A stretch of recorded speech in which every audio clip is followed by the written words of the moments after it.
Welcome, guys. I hope everybody's having a good time.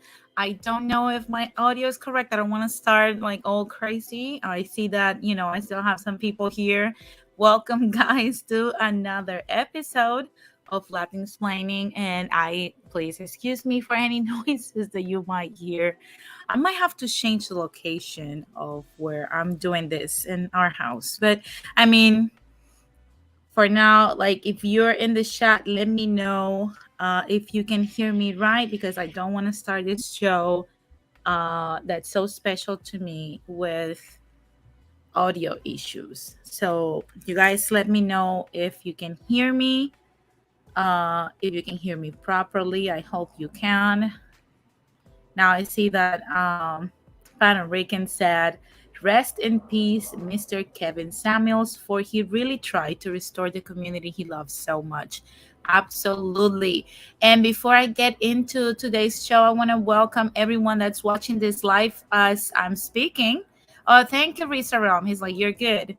And also, I want to welcome everyone that's watching the replay, people that are listening to me on Apple Podcasts, Spotify, Anchor, Twitch. Thank you guys from all over the world. I know that many of you guys over there in Ireland, Russia, Australia don't probably know who Kevin Samuels is, or probably you do. If you don't know who he is, oh man, you need to go check his YouTube channel. That man was a jewel that was ahead of our time. So today, this show is going to be a very special show to celebrate, and not only celebrate, but kind of like honor, Mr. Samuels now that he has passed. 4 months ago, like I explained, I think last week, I made a video regarding the necessity that we had for Kevin's message.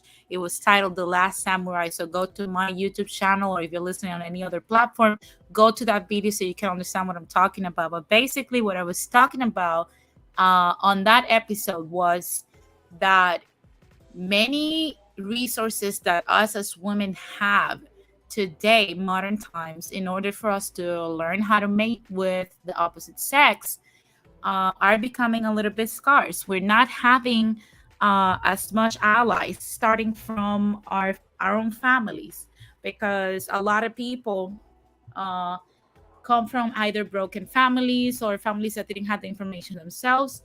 So as women, we're kind of lost out here, and we're left only with the models that we see on TV. And I see that Rakim is here.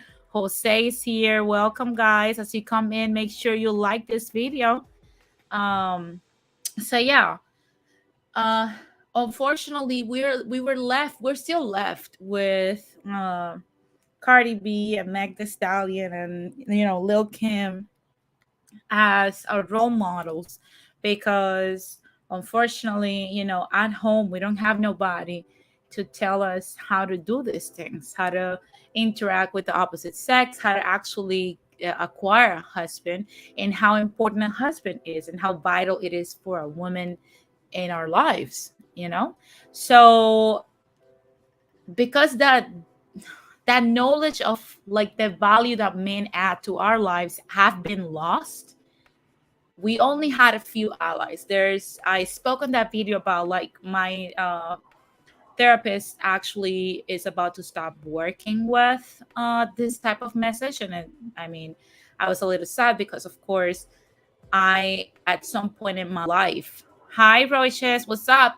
At some point in my life, I was, and I'm still working on my masculinity. I don't think any modern woman that it's honest can say that we don't have masculinity in us. I mean, I'm going to speak for myself. I'm not going to judge anybody, but there was a point in my life where I was like more toxic than COVID-19.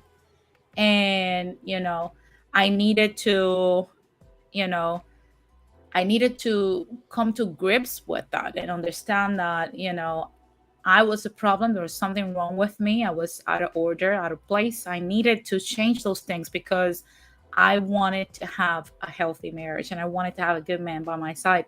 So the change started with me. And the fact that, many women today thought at some point that Kevin was their enemy, and they started with the, you know, tone police, and many started with like saying that, oh, he should not speak like that to women. I mean, I never got offended. I had the opportunity to call into his show twice, and because I really needed that advice. I really needed, that information. He was that bad. And yes, his tone was the same, but at the same time, I grew up with my father. So to me, I'm like, every time I see these ladies, I'm like, if these ladies would have grew up with my father, they would have cried every day. or probably jump off a bridge. I see that Roy just says, good point. There is a huge difference between a mentor and just an instructor getting a check. Absolutely. Absolutely. He says mentorship makes a huge difference. That person can help you avoid mistakes. Absolutely. And it's all about guidance as well, because I think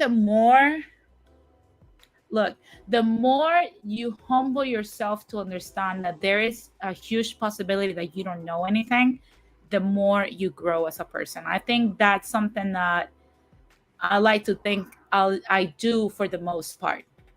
Except when, of course, I'm entering a room of people that are talking about stupid topics. But no, and for the most part, there's something to learn in every situation. Now, speaking back to like the Kevin Samuels situation, something that I want to share also is his focus on how he made people focus on therapy, which is becoming self-aware that there's something wrong with you that you need to fix, that's something you need to pay attention to. The fact that he focused not only on people fixing things on the outside, because a lot of people thought that he was only talking about us being overweight or us looking like trash. I'm going to tell you something. I'm an overweight woman. I consider myself fat. And I love when he spoke about the overweight females the way he did, because that was just the motivation I needed to change my lifestyle. And I love the fact that he talked about that in the way he did. And let's just face it, it was hilarious when he came up with the big Shirley thing. Like, that was super fun. So, to be honest, like, there's a lot of people that came for him because that man was telling people to do things the right way, which is change from the inside out. Because there's nothing wrong with you putting some new nail polish on fucked up nails, but if you can actually fix the fungus in the nail and then put everything in order and make those nails look good, that's a good manicure. And that's exactly what Kevin Samuels represented, not only for the Black community, but for women as a whole. And even though many of us did not appreciate it, that man. And many of you might ask yourselves, why did I probably name this The Last Samurai? In the last video I did, um, I spoke about how he reminded me, based on the stuff that I was seeing at the time, this reminded me of The Last Samurai. If you don't know what I'm talking about, go to the previous video 4 months ago called The Last Samurai Part 1, and you'll see what I'm talking about. I don't know if you guys have watched that movie with Tom Cruise, but basically, we're talking about old Japan transitioning after the Americans came in to kind of industrialize the nation. And the people that opposed that, for the most part, were the samurais. And one of the samurais, the leader of the samurais, was uh, the emperor's mentor. And it's so crazy because I said 4 months ago that just like we tired out the matchmakers, we burnt out the therapists out there that are helping us, we're burning out the dating coaches, the femininity coaches and stuff. The only person left that had the patience to sit day in and day out with us and telling us time after time how we're out of order was Mr. Samuels. And I pondered on him being that last samurai that was left in this spectrum, not knowing that a few months later he was no longer be here. And I see things that sadden me a lot. I took the time to actually do this because it kind of shocked me, the news. Like, it was so hard for me to believe he was gone. But it was so crazy that we're seeing the rejoice of so many ladies, if you can call them that, rejoicing on the fact that he passed. And it's so crazy to me that you can do that, like especially when you're a woman, because in all honesty, we're supposed to be the nurturers of society. The loving affection comes from us. And when you see this, this is heinous behavior, because it doesn't matter like what a person has done, like unless they're like a serial killer. I don't know why uh, you would rejoice of someone's passing. I just don't know. Like, this is the most disgusting thing. But what shocks me the most is the fact that Blum, he had something to do with the Hispanic community. He helped me, and I'm Latina. Now, speaking of what I was saying, the fact that these same ladies that he was talking about are rejoicing, that does two things and brings two things to my mind. First, you're proving his point even further, because he actually spoke about how women are no longer feminine, how men that don't make a certain amount of money or don't have a certain amount of power in society should not marry, because this is the market, and also, you know, aside from solidifying his point, you know, you're just showing the world that marriage is dead. And I can't blame the things that are happening. There was something that Mr. Samuels used to say a lot, and that was winter is coming, in reference to Game of Thrones. And winter is here. One thing that I've noticed, and after this, I'm gonna share the link so people can come up if you have something to say, you know, in favor of what I'm saying or remembering Mr. Samuel. So if you have any anecdotes, I'm gonna share the link so you can share your thoughts. However, this whole situation has sparked many things in men, because people thought that by Kevin being ruthless to women and telling us this stuff and describing men as they are, which is something that many of us did not want to hear. Women do not want to hear, if you're 35 or older, you're what's left after the marrying ages. And I mean, I get it. It hurts. I understand that it hurts. For so many people, it hurts. But it doesn't stop from being the truth. If you're over 35 and you're not a married person, you're what's left after marrying years. Why? Because you're supposed to marry and reproduce before 35. That's the goal.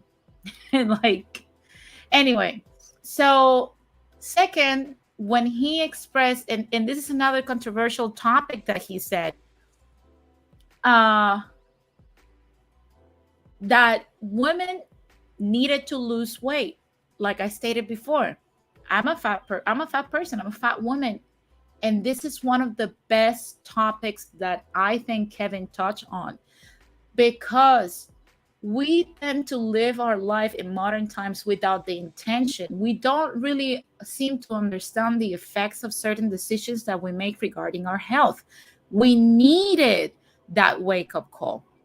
We actually needed him to tell us things, especially when you have fat ladies out here. And I am so sorry if fat ladies get offended. I'm a fat lady myself. I'm just speaking the truth. But you cannot expect a man that has his standards to bend them for you, because we don't want to deal with fat men, but then we want men to deal with our fat asses. And he literally said that to women, and women got offended by that. But I think people never understood that he was not saying that because he was trying to be mean to us. He was just trying to tell us how men think. And a lot of people did not understand that. And one of the other controversial things that Kevin said that actually I think was very like a breakthrough for a lot of people, even though it was a breakdown for many women, was the fact that you will have to, if you want a high value man, or a man that's like at the top of something, or a man that's like quote unquote alpha, even though I don't like to use that type of term, but if a man that's a leader or a man of substance, if you want to like a man like that, there's so many women out there that want that man, that you have to embrace the concept that at some point that man is going to have options, and it's going to come down to his choice to decide if he wants to exercise them or not. And it's not our place to put those parameters on the man. Now, I have my deal breakers, of course, but I understand what he's trying to say. If you want a man that's at the top, you have to come to the relationship with that mindset. Otherwise, then find another type of man. Accept your reality. And that's literally what he said. Hi, Nas. Hi, Blood Moon. And who else? Oh, that's Rakim. Sorry. Hey, Nas. I think I said already hi to Blood Moon, no? But anyway, uh, and last but not least, you know, the average at best. That's literally what catapulted Kevin Samuels' platform, even though many men were already listening to Mr. Kevin Samuels, because he started telling men, if you want a real job, you're going to have to cut your dreads. If you want a woman, you're going to have to work 60 hours plus a week. Otherwise, I don't even want to talk to you, because he told men, you need to smell good, dress good, and go to freaking therapy and be fit. He told men they could not be fat, short, and broke. Right? So, average at best was what literally caught the attention, because women were never taught in modern society the reality. And it's such a crazy, I don't know, it's such like a crazy notion to me that many women today will get offended by that. Somebody is always going to be less than. For example, I'm going to use myself as an example. I know I'm a cute lady, but there's plenty of women out there that are super mega hot, and they're hotter than me. That does not mean that I cannot rock my cute status. That means that I cannot expect hot and hotter than life results in life, just like, hey, Morena, what's up? Just like these ladies do. Like, I cannot say, hey, I'm up there with Jennifer Lopez. I am not up there with Jennifer Lopez. I'm not up there with Winnie Harlow. I'm not up there with freaking Carol G, or like, that's not real. We have to, I don't know, ground ourselves. And it's something that, it's so crazy to me that we create this crazy realities today where we can never be wrong. We can never be called out for anything. We can never be told anything whatsoever. And that literally saddens me. And the part I see that Blood Moon says, J-Ho only has more money than us. She's pretty, but not all that. Well, I mean, but Blood Moon, think about it. I'm 34 years old. She's like 53. She's like Kevin's age. And she looks like that. So at the end of the day, still, she's a hot lady. We can't just say like, oh, there's nobody that's hotter than me. I'm a 10 and everyone's a 10. Everybody gets a participation ribbon. That's not true. Some people are in first place, second place, third place, fourth place, fifth place loser. That's how it is. So at the end of the day, we have to understand their strengths. Just like you go out there, and men live with this every day. Would you date a man that makes less than 20K a year? Let's just put it like that. Would you date a cashier? Would you date a garbage man? Would you date a man that's scanning articles at Walmart? Would you marry that guy? Many women would say, well, no, because like he's making minimum wage. He cannot provide a lot of stuff. And, but at the end of the day, You want men to not have standards for us, but then we do have standards for them. You know? Look at Blumble. Blumble says, garbage man make good money. If he's fine, hell yeah. Oh my God. But Blood Moon, look at what you said. You said if he is fine, what if he has dentures? What if he has dentures and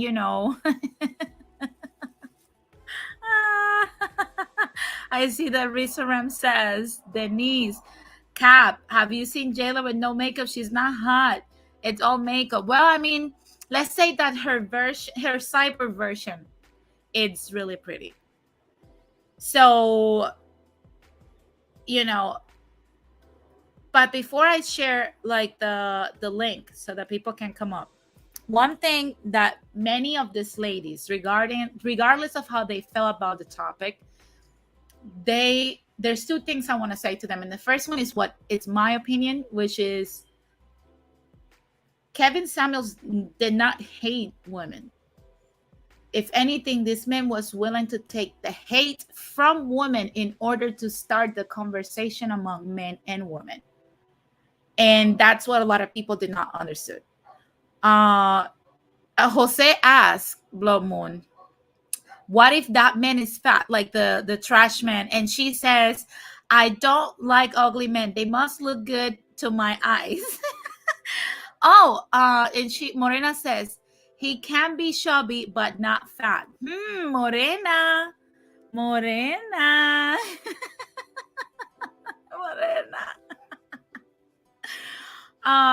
Blood Moon, put in the chat what's like the type of guy, like a celebrity type of guy that you would date. Like if you find a guy that looks like blank, that's the guy that you would say, okay, I'm willing to date a garbage man that looks like blank.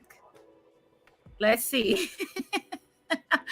I see that Rakim says he spent 5 years bashing men. Absolutely. I remember when he was saying literally to men, you can't be fat, broke, short, and not smell good.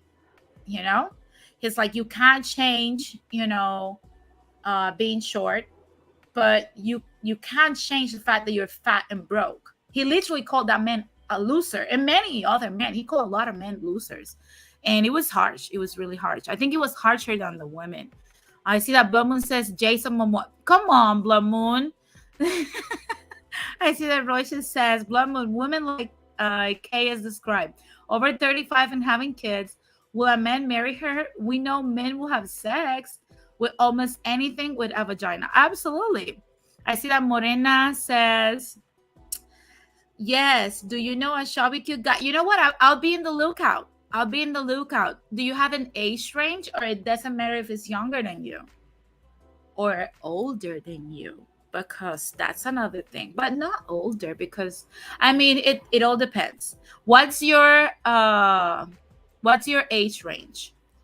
But anyway, and then the reason why, and this is towards the end, the reason why I wanted to call this The Last Samurai is because the same ladies that are rejoicing today that this man, okay, 45 to 50, if you're listening to this stream, I'm going to be in the lookout, but if you're listening to this stream, you're a chubby, cute guy.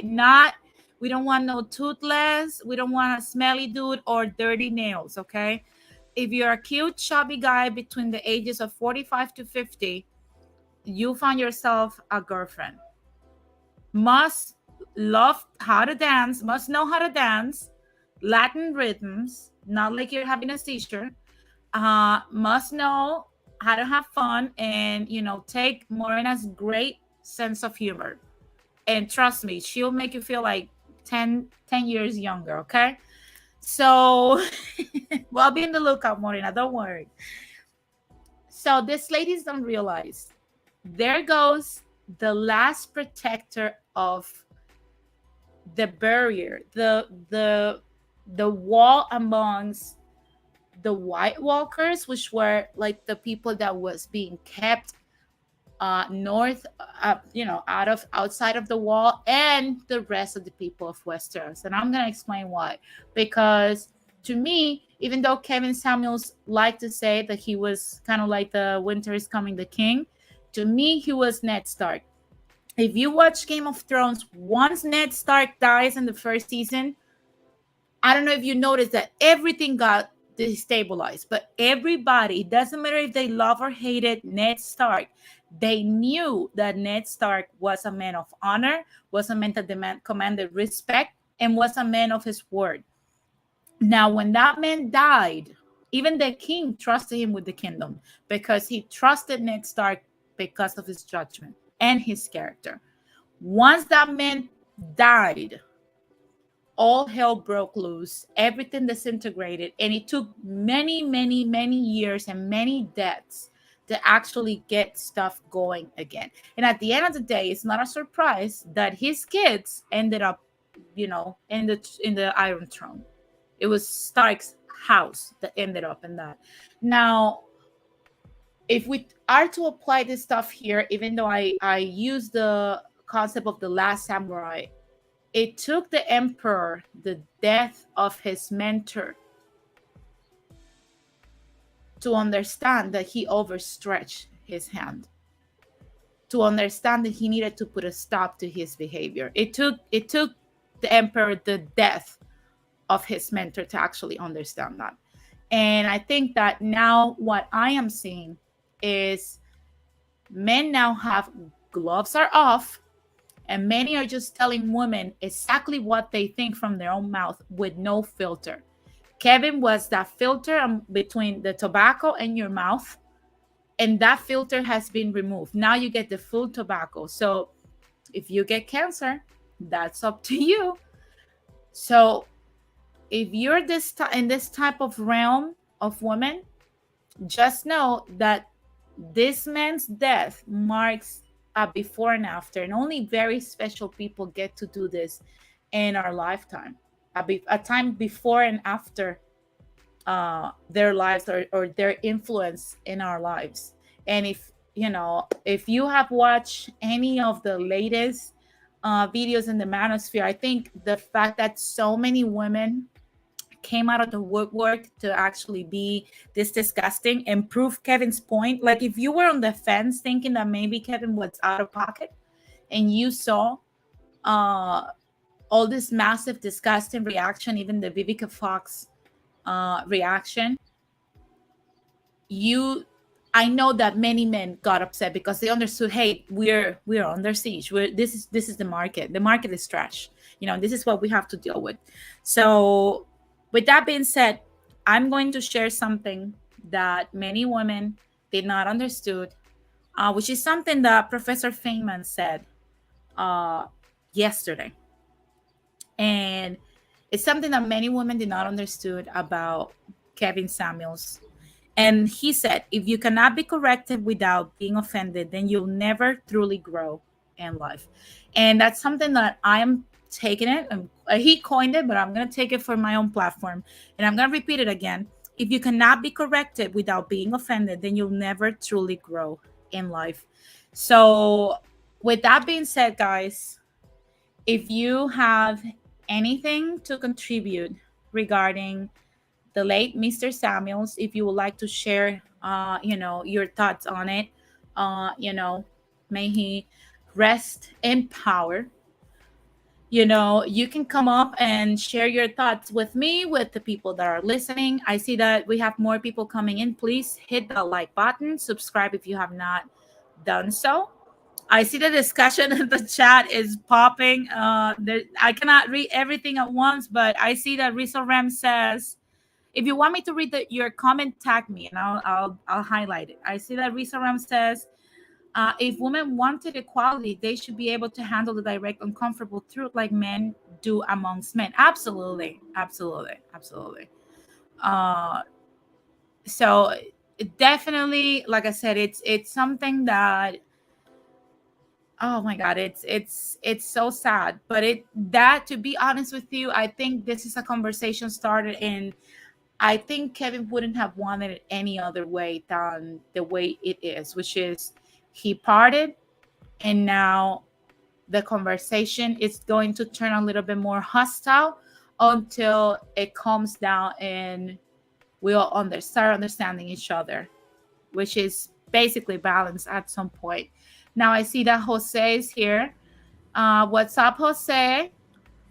Good evening, daughter. How are you doing tonight? I am so good. Did you fix your modem?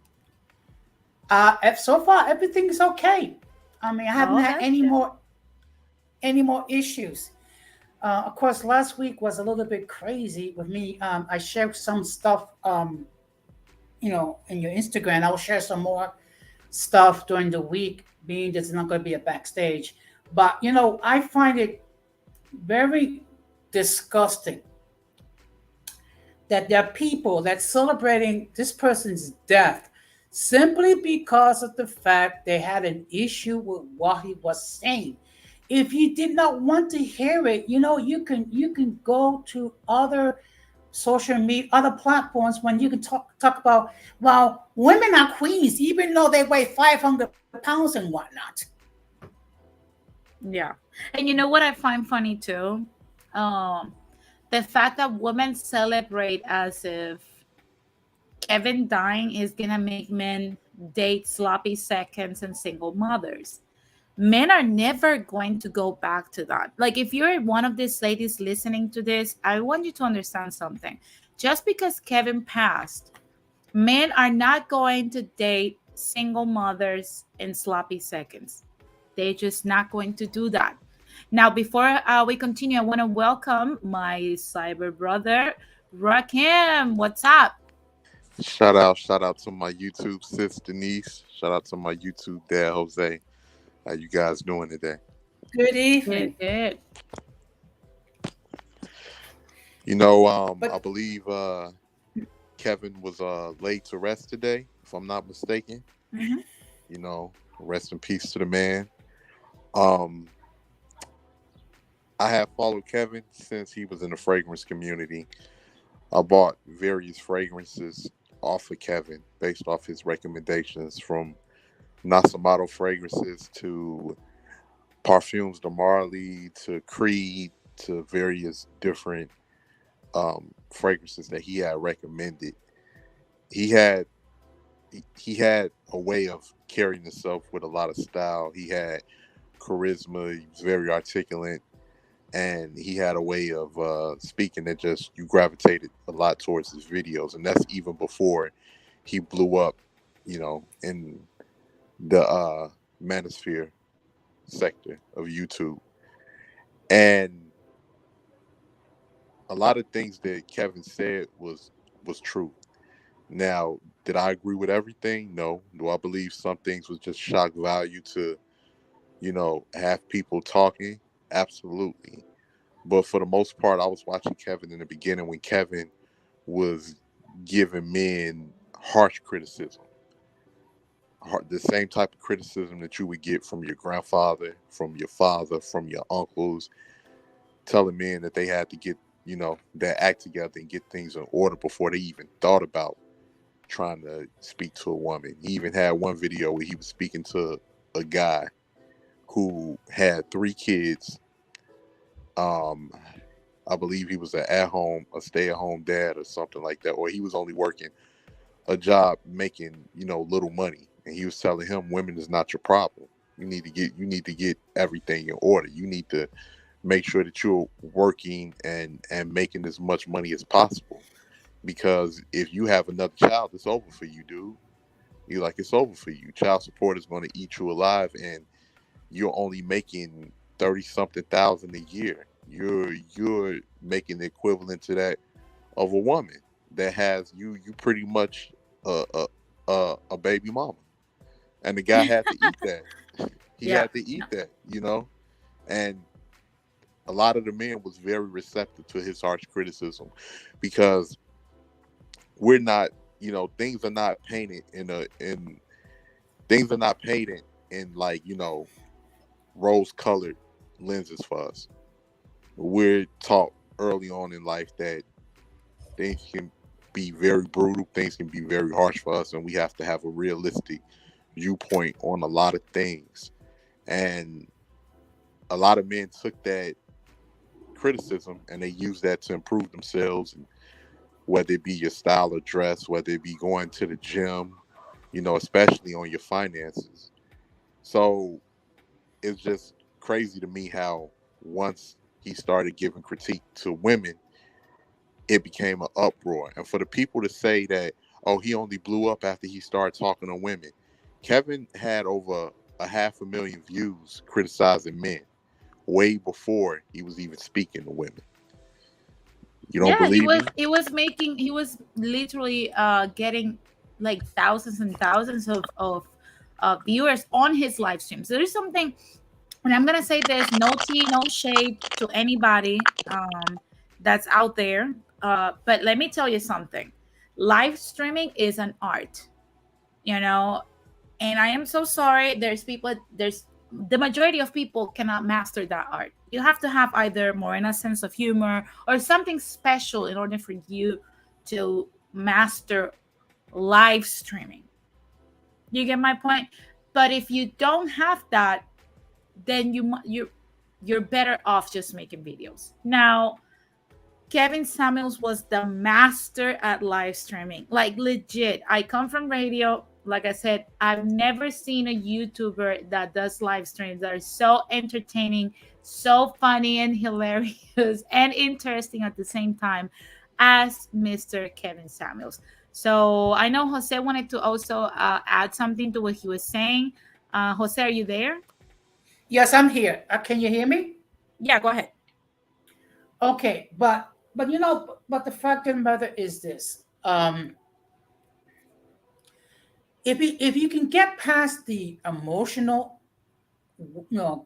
whatever, his message consisted on the following: accountability for the African American male and the African American female, and trying to bring out the best for the community.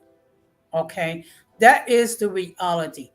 Now, the fact of the matter is, he could have toned it down and said what he said, like a black Mr. Rogers. The fact of the matter is, people are going to hate him nevertheless, because unfortunately, you have certain people that cannot deal with the truth. You have certain people that have been sold the Kool Aid, that they're great, they're tens and whatnot, when they're only like threes and fours, and that the fact you have people who made poor choices in life, and then you expect a man to to deal with all that garbage and basically be a savior and put order in their lives, considering the poor choices that they make. And unfortunately, some people just could not deal with the truth. That's why you had so many people who are celebrating this person's death. And you have certain YouTube creators who are the only thing is content regarding negative content regarding a man who passed away. And let us be mindful. A mother lost her son. A young lady lost her father. Friends lost a friend, a mentor, and a compadre. Okay. So, for all the women that are celebrating his passing, where is your compassion regarding Kevin Samuel's mom, Kevin Samuel's daughter, and Kevin Samuel's friends? I mean, really. Oh no, they look. I had on Twitter, I oh my god, I don't know why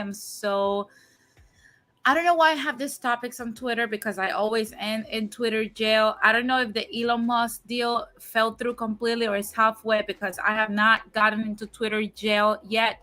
But I had a crazy back and forth with many of these pit bulls on the internet simply because them criticizing of Kevin Samuels and putting words on his mouth when he has passed, which is beyond foul. Now, my thing is, if you had an issue with Kevin, I last time I checked, right? When a person passes, everything gets pushed to the side, and if you don't have anything nice to say about that person, you just stay quiet because there's people mourning. That's decorum. That's literally social skills. That's like social skills 101. uh Only animals don't know how to do that, and I'm sorry that I'm starting to refer like that to certain people, but that's the way they're behaving. Now my thing is that these ladies will come left and right and tell you anything because it's about black women. Well, you tell them, hey, I am a black woman and I still think that what you guys are doing is disgusting, and you're acting like trash. Oh, then you're not black, because it's always moving. It's always about moving the goalpost, you know. And then they come for you. Oh, like you're saying that because we're black women, and you're trying to just disrespect black women. I'm like, and this is something that I want to say to all these women that keep saying that women like myself that are black women from other countries or ethnicities cannot talk about y'all. I'm gonna say something real quick. We can talk about y'all.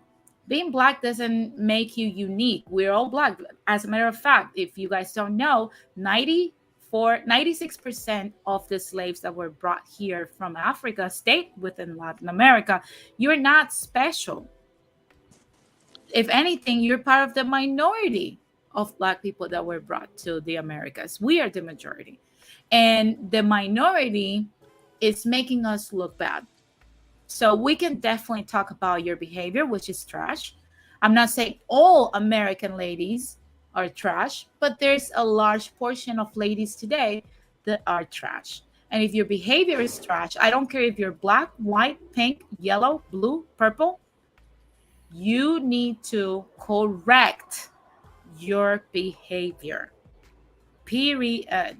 Because you're making all of us look bad. Now, I'm going to welcome the introvert Boricua. ¿Qué pasa? ¿Cómo estás, Ramón? Hey, chica, gracias por tenerme en tu panel. Hey, what's up, guys? Again, we were just Yes. talking. Yeah, shout out to my boy Ramon. Yeah. Uh, well, I mean, when it comes to the subject, I know that there are people that are already tired, but that tells you something about them because yeah, it's been very unfortunate, actually very disgusting, and I definitely can relate to the man's mother and to the man's daughter, especially the daughter, because as you guys know, I lost a parent. So this young lady, the daughter, she lost her parent, and so that's who I can definitely relate. And she's having to deal on top of that with all of this madness, with all of this hyena cackling, and all of this twerking that is doing celebrating the man's passing. I mean, it's actually quite disturbing, actually quite disgusting. Okay, definitely. Everybody has a right to disagree with something, but they also have the right to change the channel. They also have the right to look into some other platform that's going to tell them what they want to hear. They have the right to also go somewhere else where they're going to be coddled and always be told that they are always right and they are perfect and all of that. There are plenty of platforms that are already doing that. I mean, that's what somebody like Steve Harvey is for.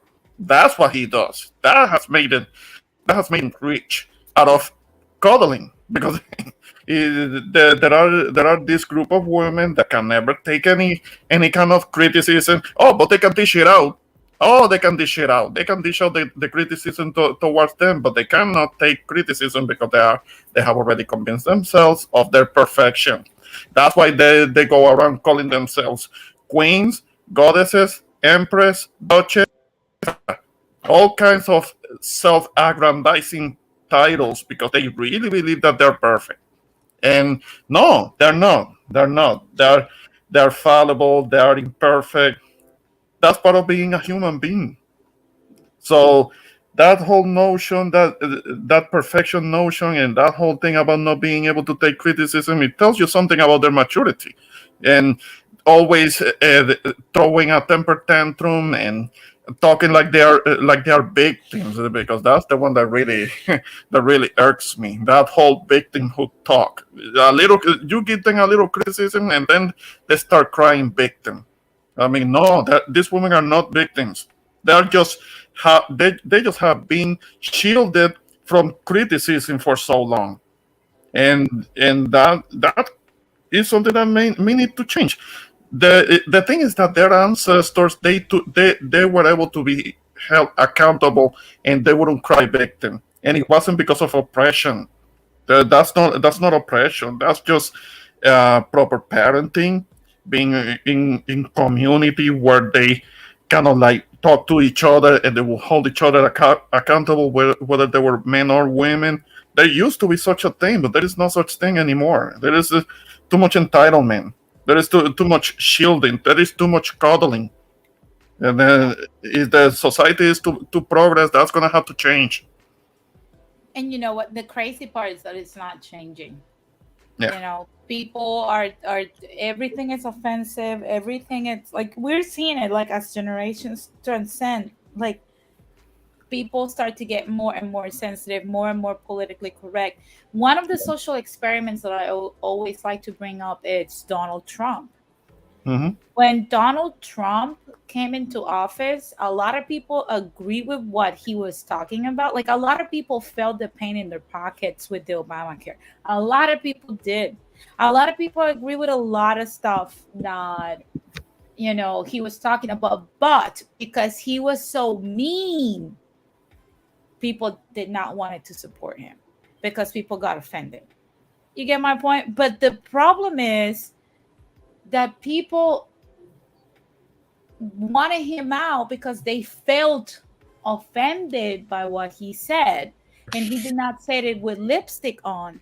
So they voted for Joe Biden, even though we're in the situation that we're in right now. So that was like a social experiment right now. And I'm not saying vote for Donald Trump, but I mean, Joe Biden was not the antidote to Donald Trump, but people wanted to feel good. We vote for people that makes us feel good.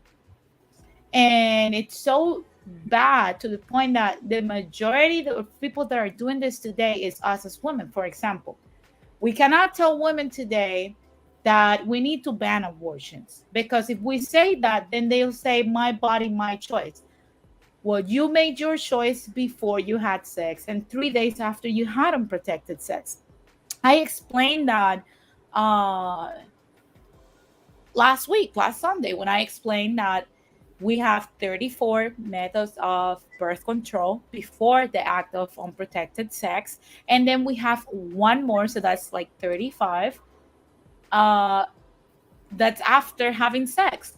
Abortions in 1973 were the solution because there was not a lot of knowledge in birth control. There were not enough options for women, so it was something to be granted to women. But today, if you do not know how to use your vagina so that your vagina doesn't produce life that you don't want to carry to term, then you should not be using your vagina. But if you tell a woman today that abortions need to be banned and we're going to support the banning of abortions, then you're a bad person and you deserve to go to hell. You get my point? That's what they would tell us, Yeah, because it makes them feel bad. but who are the abortions really about? When it comes to banning abortion, who is it really about? No, it's about politics for sure. Uh, It's just about politics. It's it's something I not explained. about a particular demographic. I think it has more to be. It has more to do with a particular demographic. Yeah, I I, agree. I know, but at the same time, you have, for example, yesterday I was driving through Long Beach, right? And I see a lot of these women from a specific demographic that is not my demographic nor African American demographic, protesting in front of the civil center Mhm. because they want to keep the ban on abortions. I'm like, first of all, the abortion ban is not going to affect California. Okay. Like, we know this is a Democratic run state. Democrats are trying to do this in order to stay in office because nobody wants them in office no more.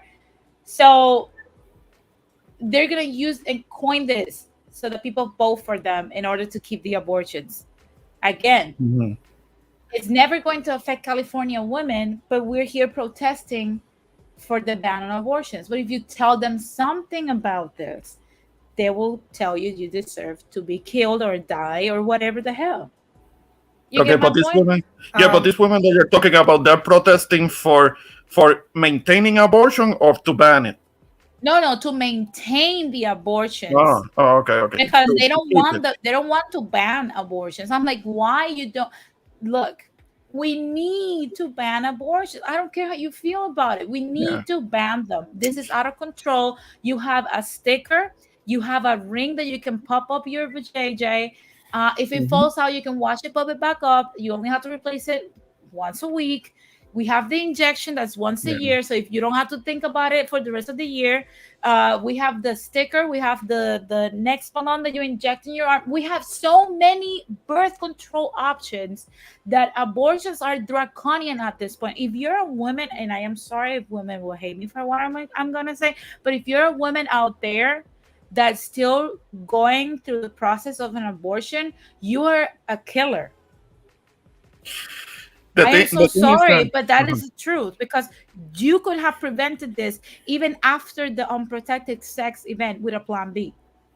You had 3 days to drink the plan B. If um, you are still aborting a child today, you are a murderer. Yeah, that's the thing because the same women that don't want abortion, that are against abortion, they're the same women that will not do anything that you have just mentioned. They will put the whole responsibility for pregnancy on the man because Oh yeah, and the whole thing with the child support and all, they don't want to take responsibility of it at all, and they also want abortions to be banned. It's all kind of like very convenient for them.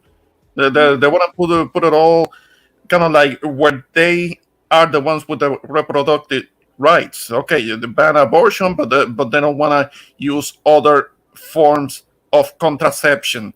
They yeah. don't want to do that either. Like what the You know hell? what's insane? They're not thinking. They don't want to think on their own. They don't want to take any responsibility. It's all about okay. I don't want to. I don't do abortion. So if a man gets me pregnant, it's his fault. Like she didn't make any decision to actually consent to the sex act. That's what I was heading to. Yeah, Unless you have been a victim of assault, I think the abortion should be a medical procedure that should be only used or legally appropriate for women that have experienced assault. Because there's a point that Jose brought up, I think, last week when he said women want to call abortion killing their babies. It was something similar. I'm paraphrasing, right? Abortion killing their babies, because you have literally until 12 weeks to abort a baby. In some places, up to 6 months.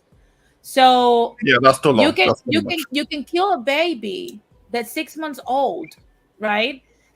But then and but that is an abortion. It's not a murder.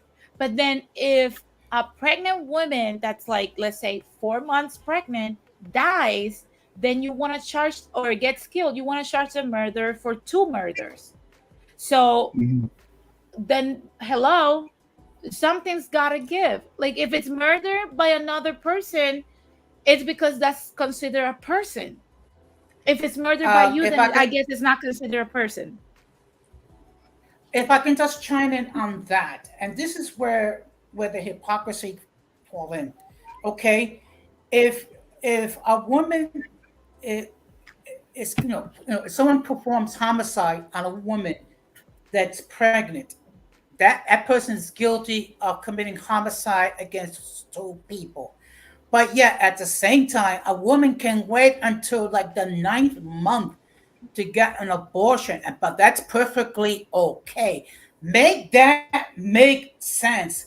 And another thing, you have certain extremist abortion groups that are protesting in front of Catholic churches. Why? Because the Catholic Church's position has been from the onset to be pro life. Look, Make that I'd say make that sense, no, please.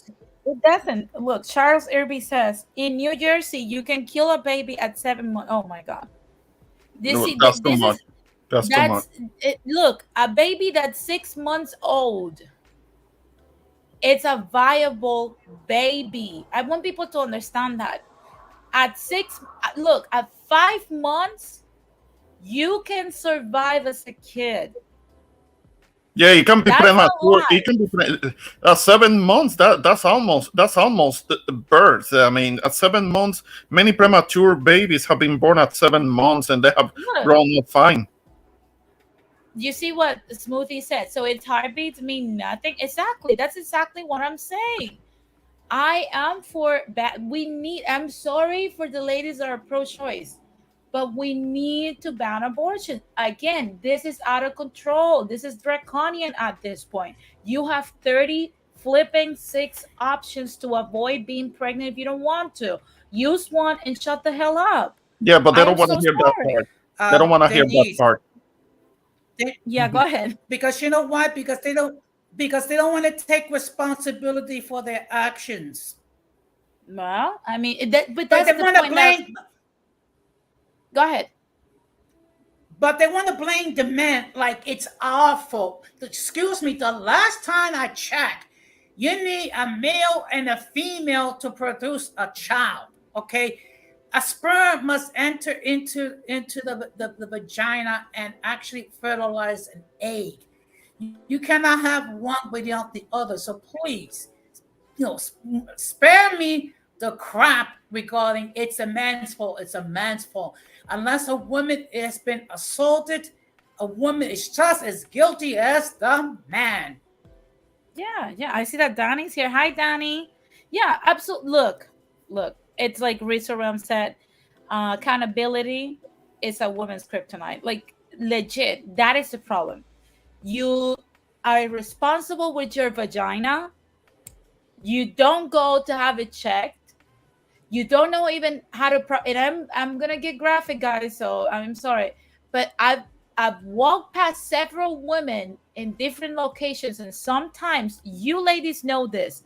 There are times when we walk by certain ladies and they smell funky. You don't Oh, know how to properly clean your vagina.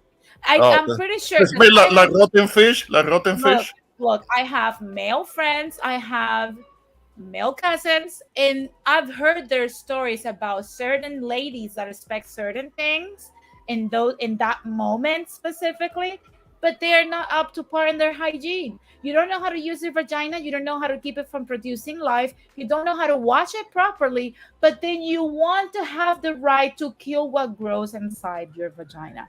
Miss me with the bullshit.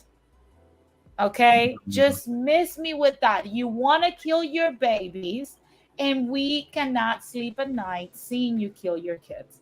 That is murder. We do not abide by murder. I think we have the right to live.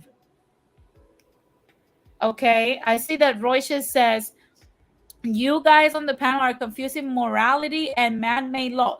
Well, look, Royce, it's not just morality, because it was morality in 1973 when we only had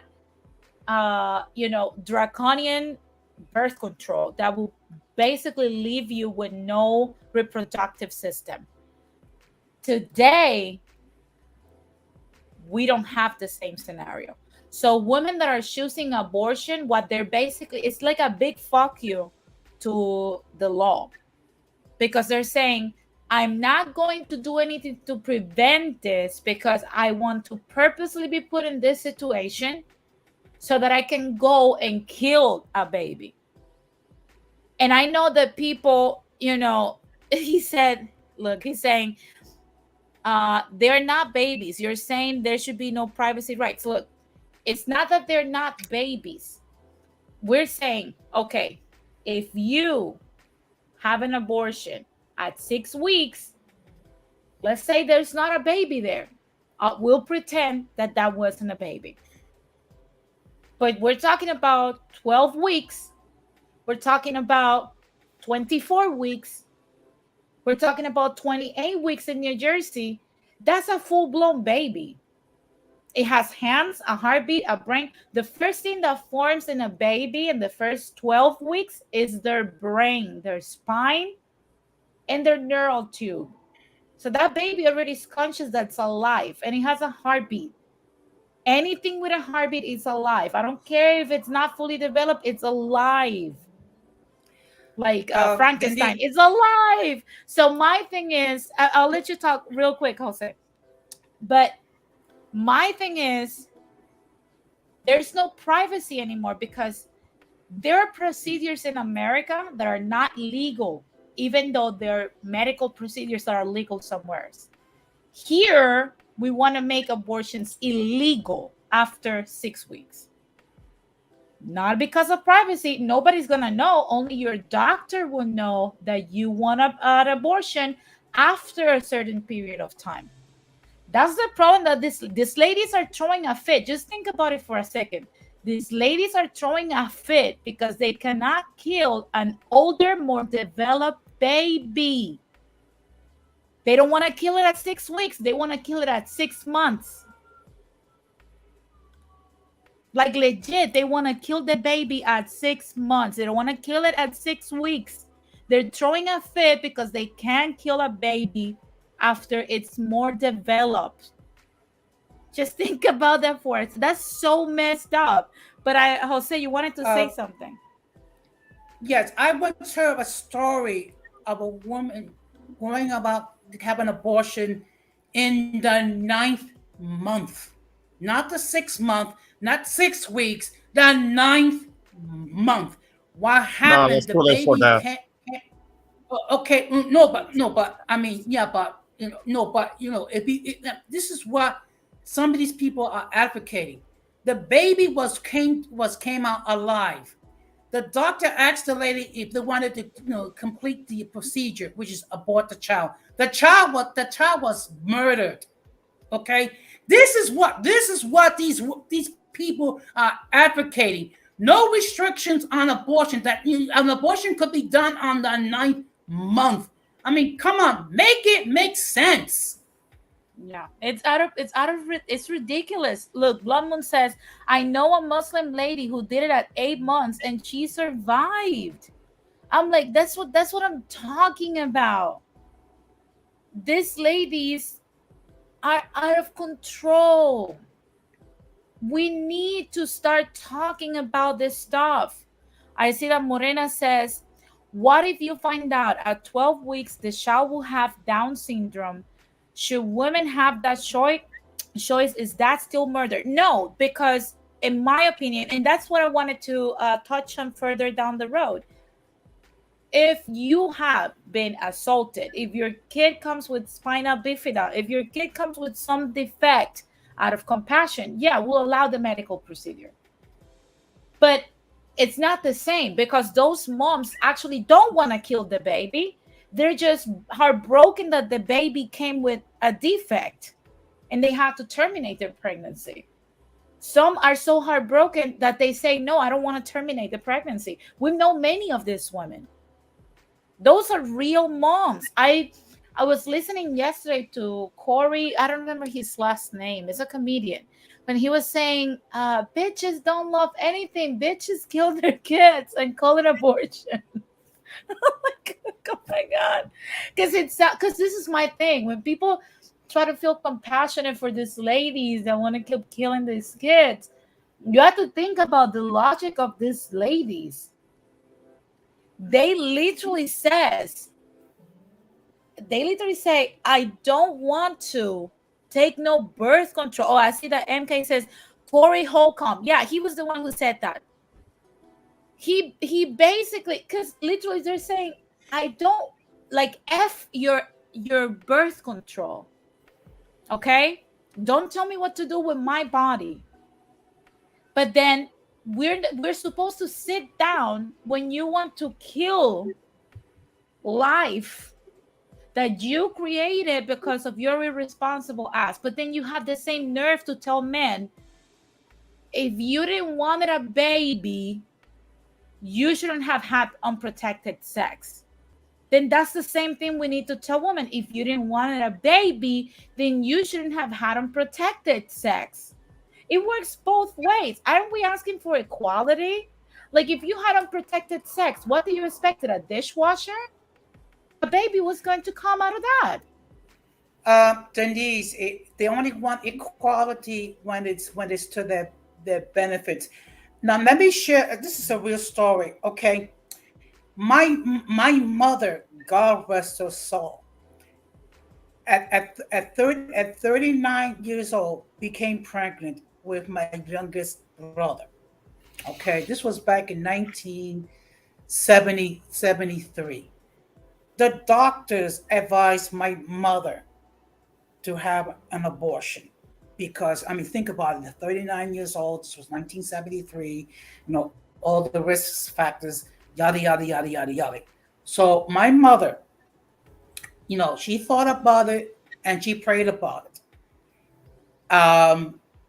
She decided to carry the child to birth. My brother, that person is the remaining brother I have left, and he's going to be 49 this December. Just something to think about. Hmm. That's insane. That's just insane. Look at what Rizzo Ram is saying. He's saying the womb that was once seen as the garden to grow life is now being made into a graveyard. Shaking my head.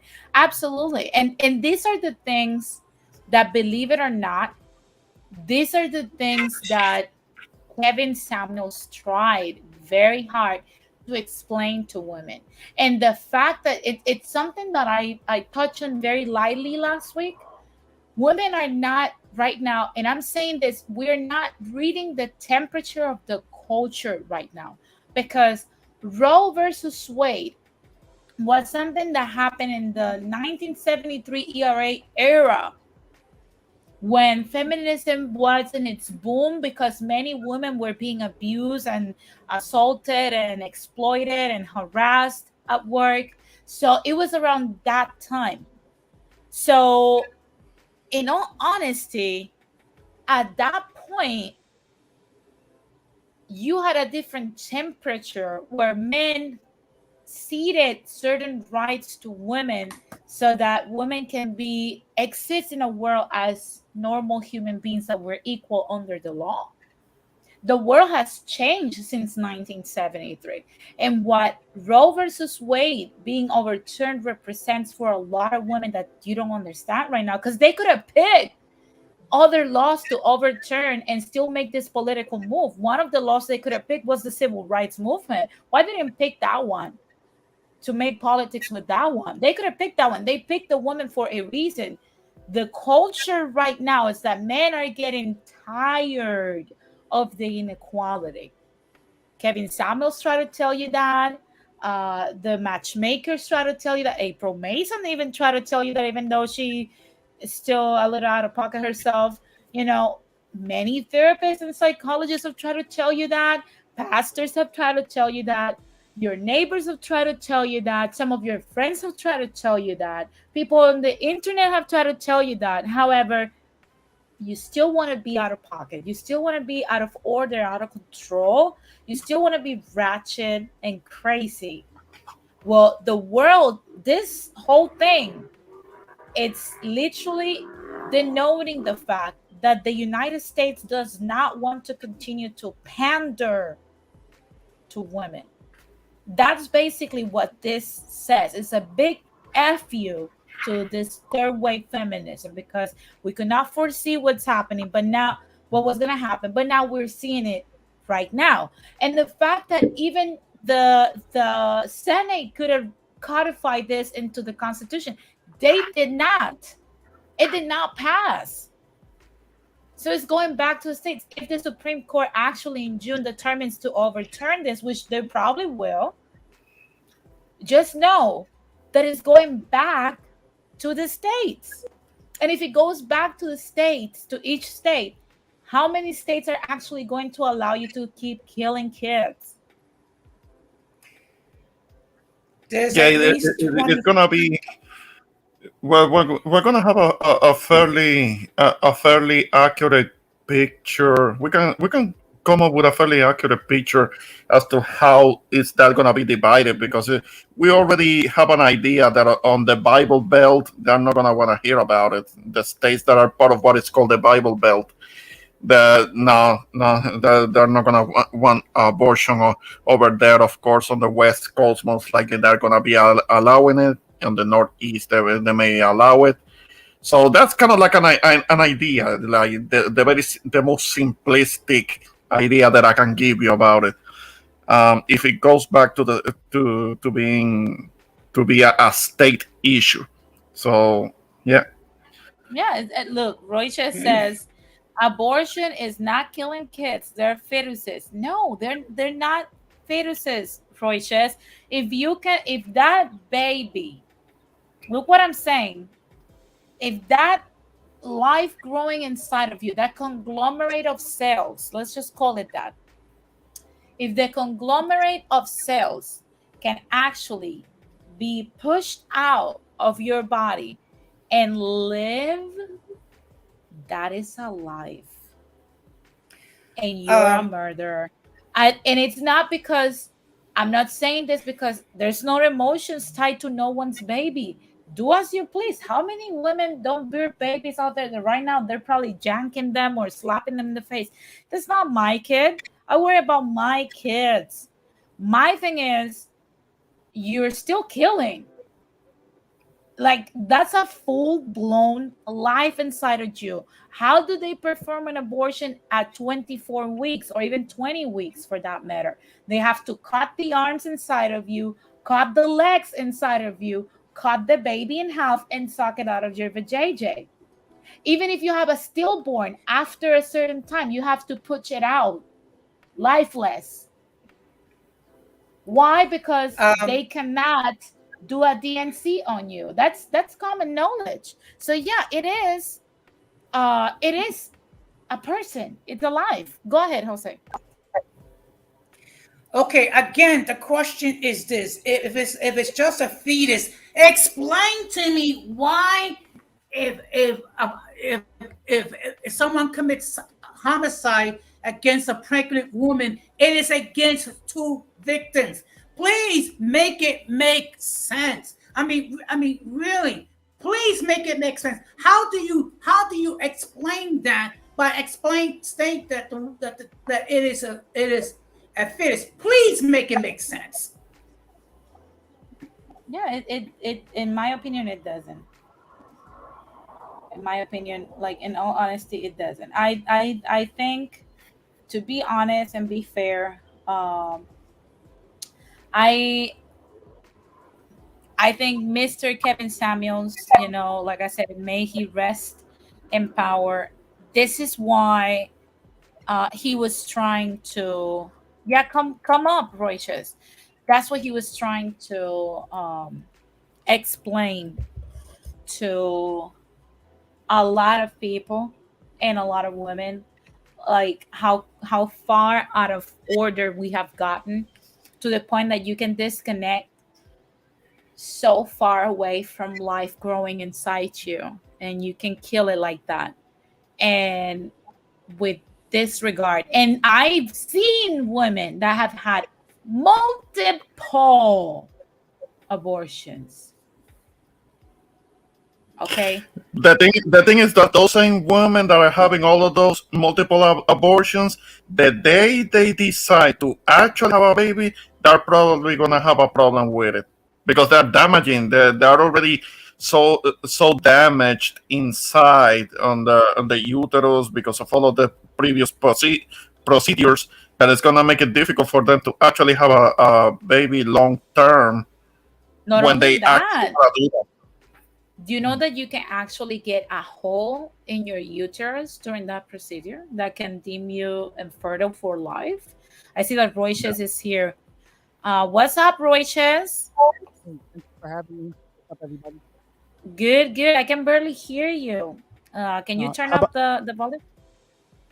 Can you hear me now, or Yeah, I still can low? hear you now. I can hear you now. Oh, now you can hear me. Okay. Yeah. Well, I just wanted to just come up and make some points here. At least be open-minded to the points. And I'm not taking this personally, right? I don't have any horse in this race, whether women whether it goes back to the states or not. I'm just saying it from like an academic point of view. Uh-huh. Okay, so I don't want you guys to think of me as the devil or anything. I'm just trying to understand some things because some things don't make sense, right? Okay. So one thing is if you're going to say abortion is murder, right? Let's say if you're going to go with the religious, I'm not saying anyone said this, but if you go Uh-huh. with the Bible argument, that Mhm. would mean that capital punishment would have to be murder. That would mean other things would have to be murder, like killing in war would also have to be murder, because the definition of human being that those pro-lifers are using is that it is a, what you said, it is a human life. And okay, so when soldiers die in a war, that's a human life that's being terminated, right? Mhm. So that too would have to be murder. Capital punishment too would also have to be murder. But the problem is people are not consistent. People would say abortion is murder, but not wartime and not capital punishment. It's the same religious people though. So it doesn't make any sense. If the rule is terminating a human life is murder, then it applies for motorcycle accidents, drunk driving accidents, plane crashes, because that's the definition that you're rolling with. So at least be universal with that definition. But look, we see it this way. Look, this is the point because I'm not religious at all. Like people here know I'm an atheist. Okay, so I believe in things I can see, but this is the way I see it. Right. Uh, the reason why a motorcycle accident or a person that's a soldier that gets killed in combat doesn't compare to this, it's because of the severity and the decision making. For example, the motorcycle did not decided to kill its rider. The mother that carries the child, the one adult that even if your dad is a crackhead, even if your dad beats your mom up, even if he's the worst, you know for a fact that your mother will do anything that she can and more to keep you alive and fed and healthy and warm. That person is the one making the decision to end your life without even trying to get to know you, without even giving you the chance to doing anything whatsoever. So that is a complete different scenario. It's almost heinous to a degree because now imagine this point. Imagine that a man decides to kidnap the woman that he impregnated and kill the baby inside of her with an abortion pill without her consent. Would that be murder? I would say no by the definition, but because if you want to go technical, right, you can't say it's a baby or a child because those terms have legal meanings elsewhere, right? And you have to be of a certain age to have that category applied to you. So, for example, a senior citizen, when I say senior citizen, it can't be a 2-year old, it can't be a 10-year old, it can't be a 30-year old. So, child has a specific definition, adolescent has a specific definition, adult has a specific definition by other laws, right? So, we can't forget about that. Senior citizen has a definition by different laws. So, we can't just say it's a baby when it doesn't meet the age requirement, just like a 12-year-old doesn't meet the legal age of adult requirement. So, I a baby, understand that. I right? understand. So, it's not a baby technically. I get what you're saying. It's not a baby technically. It's not a baby, but it's still alive. And the problem starts like this. There is the Constitution, which is literally the root of everything. And then the little branches are the law. Right now, Roe versus Wade is just a precedent of one judge's interpretation that was made into federal law or No, so federal what protection. what would So you it say hasn't against liberty? it it hasn't been codified into the Constitution. According to the Constitution, we have God-given rights. That's what the Constitution said. That's not a me thing. I don't believe that God exists. I don't believe in magic. So, according to the Constitution, anything that's alive has God-given rights, right? Now, That's what determines, questionable. well, it That's can be questioned. Yeah, of course. We're just here merely because speculating. slavery existed, right? So did that apply to slaves when they were hung? But this is that's the thing. White slaves acquired certain rights under the Constitution. Why Black people were freed after some point? Because they used the amendments in the Constitution that gave them God-given rights. Actually, the civil rights movement based their whole argument on the God-given rights. Right, but that's 300 years too late, right? But it was 300 years too late. But you have to think about the fact that America was not completely established before slaves were actually into the race for the freedom and emancipation. America was established in 1776. And they were what, 100 years into slavery, into being in America, which was still being built up until they were freed in the 1800s. So it was in 300 into slavery that they, oh, let's just use the Constitution. It was just 100 years. The Constitution was not even completely established in all the 13 colonies. So back to using the Constitution, anything with a heartbeat is alive. Now, the type of punishment under the law that they will receive if they do these things, that I would not know. To me, is extremely heinous that you would do something like this after week 6. I'm not saying don't have an abortion, but just think about this. If you have 1 month, because this is the problem that I have with these ladies. Okay, you don't want you forgo using the 36 options for birth control. Fine. Including the plan B, which is you can take it up to 3 days after. But then you miss your period the first month, or you notice your period change for 5% of the women this happens, and you do not go to the doctor to find out you are pregnant, then, and literally you can take a pregnancy test after 10 days of being pregnant and it will give you results.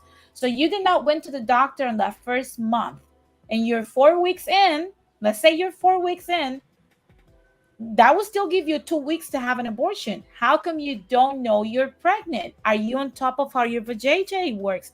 You see my point? Abortion is so drastic because you expect to have it so further down the road. Again, at 6 weeks, that life that's forming in you, immorally, yes, it will be a moral issue.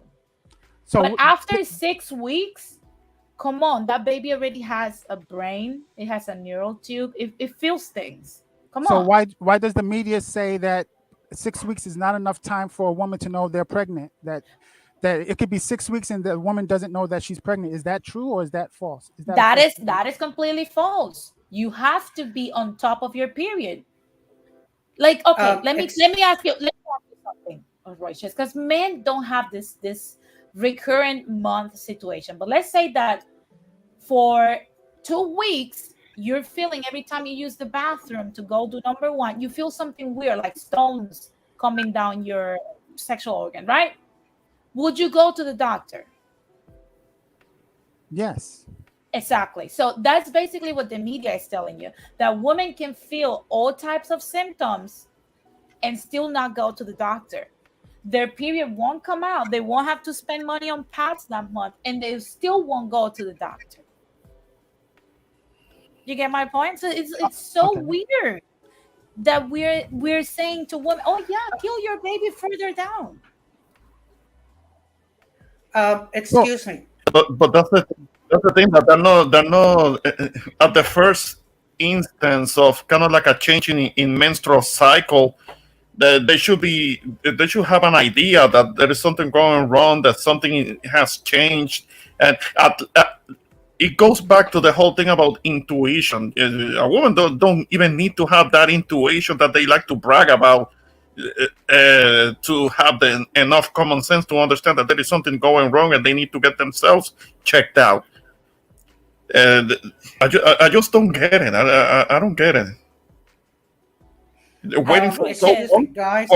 for so long, so many months down the line, acting ignorant, feigning ignorance to what is going on, to having a belly growing and all of the hormonal changes that come with it. Of course, as a man, I can't possibly know, But I can only imagine that a lot of things change, a lot of things start functioning differently in the physiology of a woman, and she still doesn't realize that she's pregnant. I mean, come on now, Of the delusion course. is serious, Um, Not only the period, your excuse boobs me. feel different, your mood is different, right? your stomach feels different.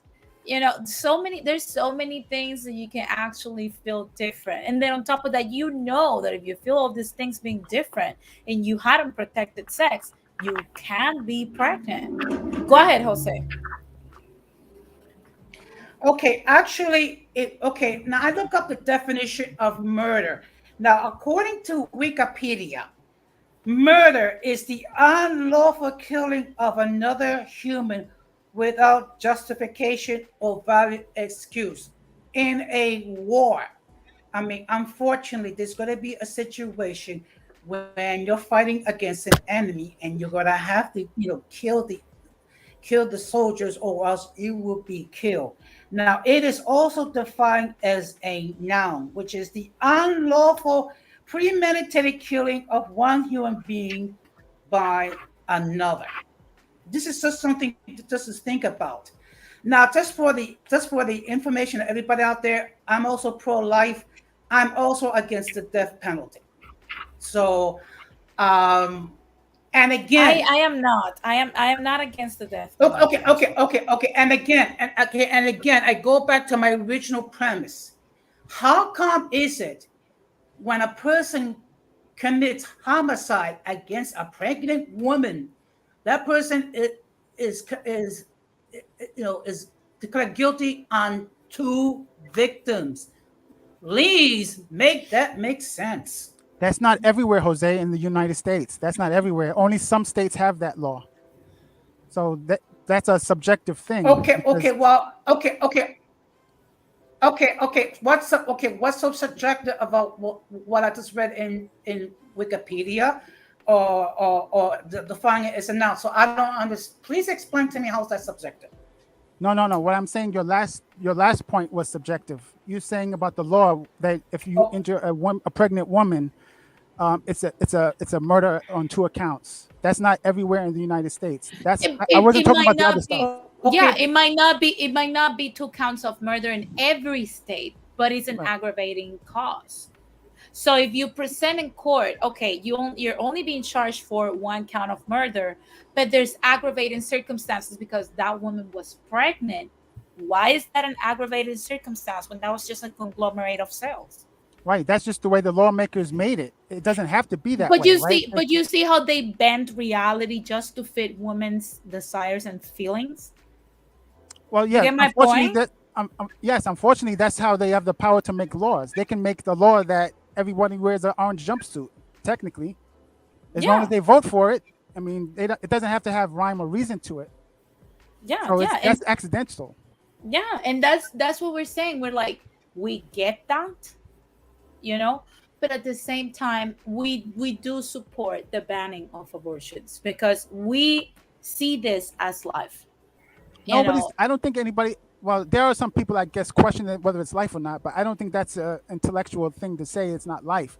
It is life, but it's not a human being. It's not like you or I. it's not viable outside of the mom until 24 weeks, and some babies 20 weeks. Right. At 20 weeks, at 5 months old, you can be in an incubator and survive and live your life. Right. But one of the differences that I understand between a fetus and like a regular human being is that a fetus is forming new body parts, whereas a human being outside the mother is not forming eyes or heart or brain. We already have those things. We just grow those things like Well, further. We already well, were born with it, and then we grow larger with it. Like our legs grow larger, our brain grows larger, our lungs grow larger. We're not forming new organs where a fetus does form new organs. It didn't well, have it before, now it has it. Six but months at old. 12 weeks, you're already formed. You just start growing and fortifying after a while. All right, but the difference is that you could still be growing new parts, whereas At outside the 12 womb, that's not going to weeks, happen. you're still developing them, but you can actually, like I said, after week 19, you can survive outside in the real world. Right. And we want to keep killing babies until week 28, 9 weeks after that. But okay, so what about the liberty and privacy rights that I was talking about, far as the Bill of Rights go? And I believe the Constitution does mention liberty, if I'm not mistaken. Well, you Right? have the, but that's the thing. The Constitution establishes the God given rights. Let's say, for example, we're going to wait till 19 weeks. That's the limit because until then, the baby's still developing. Let's just say that, right? Okay. Uh, After that, that's a human because it's completely viable outside of your belly. You get my point? Like after that, it's just a matter of how big it's gonna get when you put it out. But in all honesty, after that, a baby is viable at 5 months. Yeah, it will have to be in an incubator with 1,000 things attached to him and whatnot, and wait till it grows outside of your belly so you can take it home. But still, it's a preemie. Okay, but the distinction is that it's still forming parts. That's why No, that no. distinction is At made. five months, it's not. At No, five maybe at months, 5 months it's not, but at some point it didn't have those things, and now it does. Whereas when you're outside of the womb, there's never that part. You don't have that part. You don't yeah. have that That's what we said. Hypothetically, let's say till 19 weeks, which you're still developing parts. But then right. after week 19, women still want to kill babies until week 28. That's 9 more weeks. Why? So the clump of argument cells thing is because of that distinction that I'm making, because you are still developing new parts. When you're outside of the womb, you're not developing new parts. So it's a matter of developing and not developing, right? So over here on the left hand side, we have developing. Over on the right hand side, we have not developing. Well, we are developing outside too because we are not born, like our skull is not completely put together. Well, you're growing parts that you're born with. You're not forming new parts, right? No, So we're your not legs will get forming new longer. parts. We're not forming new parts, but at the same time, a baby that's 5 months old is not gonna form new parts. It's just gonna grow them. But it's in an environment where it can grow new No, parts. it's not growing you cannot grow new parts outside of the belly. That's impossible. You're not gonna grow new parts. You're just gonna work with the parts you have. That's why preemies tend to have you know, breathing issues and asthma and all this stuff because their lungs were too tiny and they needed to grow and stuff like that. So that's what they keep them at the hospital. But they already are a full blown baby. Legit. Even ask any woman that has had a stillborn after month 5. They have to push the baby out for a reason. That's a full developed baby. They can't extract that baby. They have to push it out. So after that week, women still want to have the legal rights to kill that life. Yeah, And they want us to not call it murder. under the privacy rights and the liberty rights. Well, I mean but the privacy rights, okay. When you say privacy rights, what exactly are you talking about? Because under the Constitution, you don't have the liberty or privacy to kill a living thing that has God-given rights. Right. I never said that. Okay. So let me explain. The part of the liberty part is that you have the right to, let's say, marry someone or have sex with somebody you choose. Nobody's saying, well, you better pick Jose as a partner. Mhm. Nobody's doing that. So you have the liberty to pick and choose who you have sex with, when to have sex, and things like that nature. What jobs you want, what clothes to wear, what cars to drive, what jobs you want. That's liberty, right? Mhm. Choosing a sex partner is also liberty. Marrying someone is also a liberty. So so in order to get pregnant, you have to have sex, which falls under the liberty and the privacy rights, right? So if you take away that, then you take away all the others, right? That's why they're protesting. Uh, But we're That's but we're not excuse, taking that, away. They can have all the sex they want. Just take measures into your own hands to protect yourself. And on top of that, you can have a freaking abortion after week 6. That's right. all So we're saying. They can have when it sex with the world. but they want to abolish abortion. They're not just banning it. They want to abolish it They altogether. they wanna overturn that, because before that, like for example, in Texas, you can have an abortion still at 6 weeks. Right, but You get my what percentage of people do that? That's the thing. They exactly, know a but small percentage. then that proves our point. We have murderous, irresponsible beings reproducing themselves and wanting the law and our morals to bend for them. What does that tell us as a nation? You get my Well, point? Like, what society are we excuse gonna me. keep free? Go ahead, Jose. I mean, we have liberty, but yet in society, it places limits on liberty. Okay, what are some examples? Like, okay, I cannot operate a vehicle if I am intoxicated under the influence of alcohol or a foreign substance. I have liberty, but that liberty does not does not mean that I can in any way interfere in the liberty of another person. A person, there is liberty, but yet in society it places limits as far as what we can do freely. And it's important because if a society is to function properly, there has to be reasonable limits on what we can do and cannot do, or else we will have anarchy and disorder. Correct. I agree with that. But if you have a federal liberty, the states can't take it away, right? So that's part of the argument. What the pro-choice argument is that if you infringe on some of these rights that are fall under the liberty, like getting married, having kids, you don't have a right to the Constitution by to have kids, right? There's no constitutional right that says you must have kids. That's a liberty. There's no constitution right that you have to have $1 million. That's a liberty. You have to live in a mansion. That's a liberty.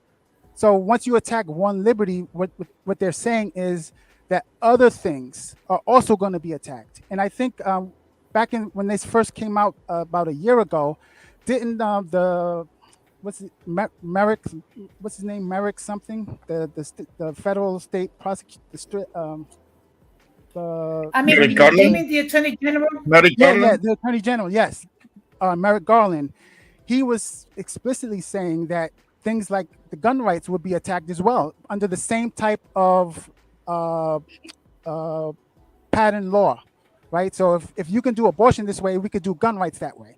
So other rights are going to be attacked if we model this and change the words around. So that's what people are fighting for.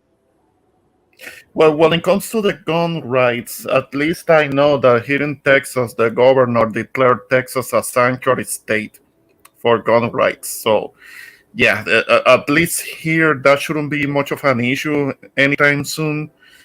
But yeah, I don't know what you're saying, Roaches. They could try and do that shit too. They might try to pull that. Right. So once you give into one right, they're going to take away the second right, then the third right. It might be over time, but then you might have no rights. 300 years from now, we have no rights. They decide everything for you. We decide who you marry. We decide what car you drive. We decide what school you go to. We decide everything. So freedom is important here. It's not just about the abortion thing. It's other rights included. What else are they going to attack? Because now you're you might as well be under a king or an authoritarian state. But that's extremist, Roycious. Well, the whole thing about It is loyalty. extreme. It is extreme. That's the point. So where do you draw the The line? abortion. Okay, let me ask you something. Are you pro-life or pro-choice? I am pro-choice. Okay, got it. So you believe that women should have the choice. Okay, let me ask you another thing. Do you think women, what do you think if you had the power, what would be the limit of weeks that you would say, hey, you cannot have an abortion after this week? That's a tough question, because if you have the right to have sex and pick who you want, if I can't take away that right, I shouldn't be able to take away any other right involving that relationship, right?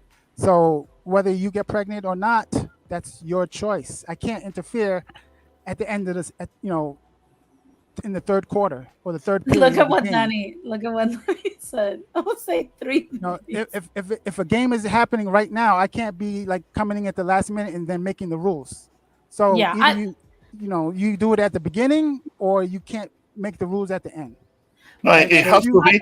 It will but have this to is be at the first moment that there is a kind of like a symptom or a sign that there is something wrong, a missed menstrual cycle. They have to get that checked out right away.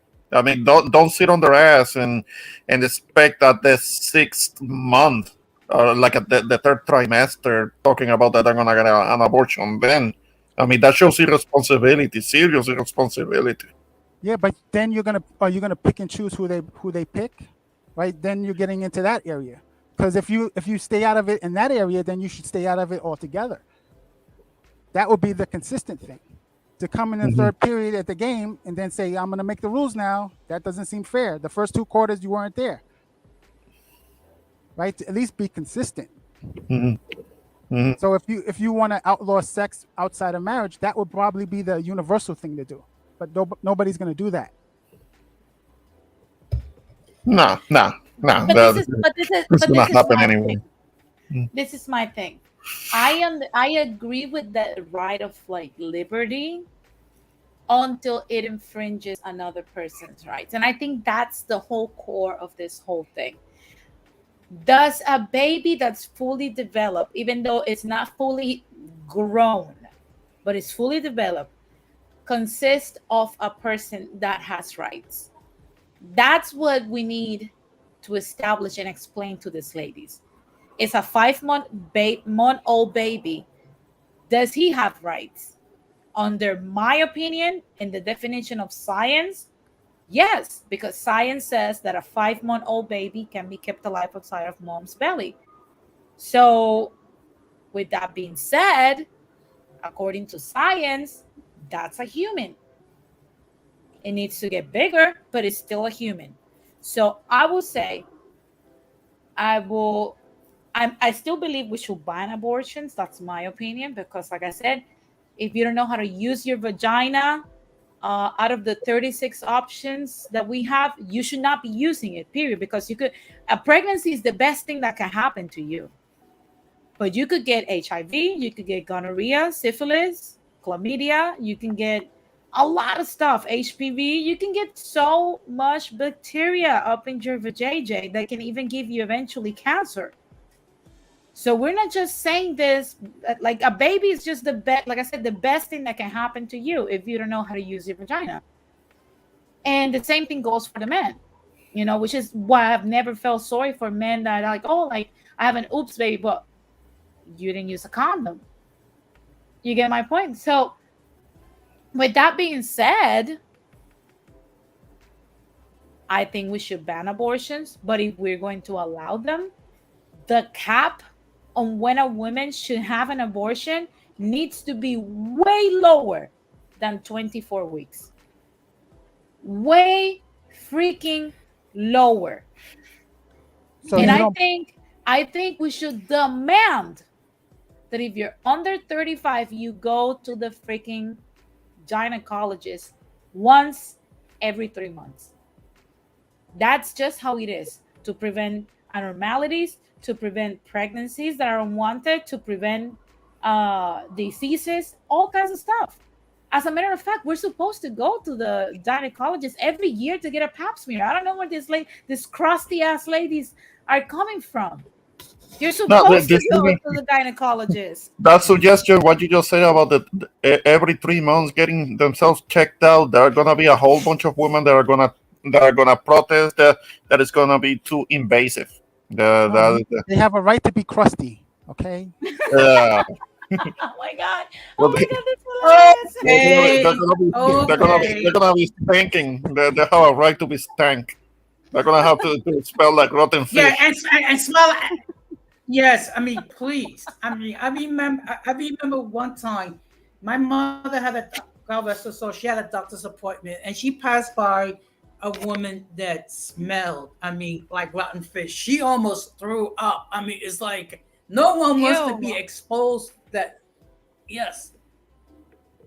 Yeah, Mm, I get it, and I see that Smoothie says if you're a healthy once a year is fine. Yes, Smoothie, that's for women like you and me that keep our coochie clean, and we only have like our husbands. But this ladies, like, just think about this. Think for a second that don't think like you right now. Just think about this type of ladies out there that are giving it out with no protection. yeah, yeah. Those are the No ones that stank. protection. You can't think like you because you're thinking about, yeah, I mean, I protect my coochie at all times. I keep it clean. I have all them wipes, the deodorants, the panty liners and stuff. You're thinking about you. Yeah, But yeah. those women are not like you.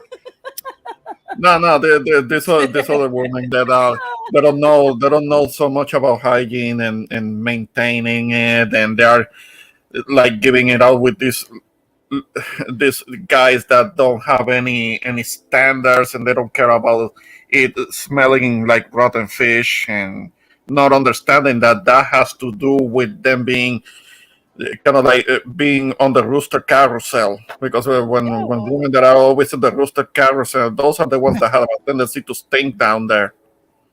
Rooster Even carousel. look, That's a new Yes. term. look, look, even Yes, but don't. Yeah, but go ahead, Jose. yes, but don't forget that smelly 3 or 4 lives better too. Oh my Yeah, yeah. god. Look, let me tell you something. Stank I was titties, stank boxes matter too. Look, even porn stars that are out here having limited, and when I say limited, I'm not saying that they're not porn stars, they're legit porn stars, but they're having a more limited group of people where they have sex with. They Hmm. get checked every month. Yeah. Not No, they only have to. them, the They have to. partners too. These Okay, Yeah. so ladies get checked every month. okay, so let me get into the finances then. Who's going to pay for it? What if so the argument, of course, you've heard that they can't afford it. Some of these people don't have insurance, they can't afford it. What do you say to that? I will say, if you cannot afford insurance, can you afford to not have sex without a condom? Okay. You're But saying that you can't do it? You can't have sex if you don't have insurance. That's what I'm saying. Because if that person gives you HIV or herpes, that's a lifelong experience that you cannot afford. yeah. You get my point? But isn't Okay. Planned Parenthood already kind of like funded by the government to help provide some of these services All right, to some women? services, so some people get denied, right? So they're Oh, Yeah. not providing it for free for everybody. Some people do get denied. So the people who do get denied, what about those people? So that's part of the argument, right? That yeah, some people get funded and some people have to still pay. That they may get they may get partial funds and they have to pay the balance. That's because their insurance doesn't cover it. So I think it was Obama that made it law that the job had to cover it. I believe, wasn't that one of his policies? That your employer would have to no, cover it, and then people were protesting about that. That Some of it. Your employer has to pay some of it.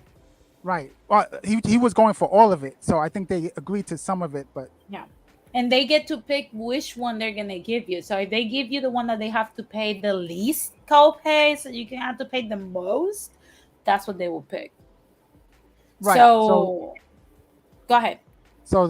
they're saying that they're not having the rights of regular citizens because of the choice. Yeah, it's a bad choice, okay, but you're penalizing these people more than other people by giving them less rights. If that makes sense, that's the counter argument for the pro-choice. Like, Yeah, I understand that, but then that one can argue.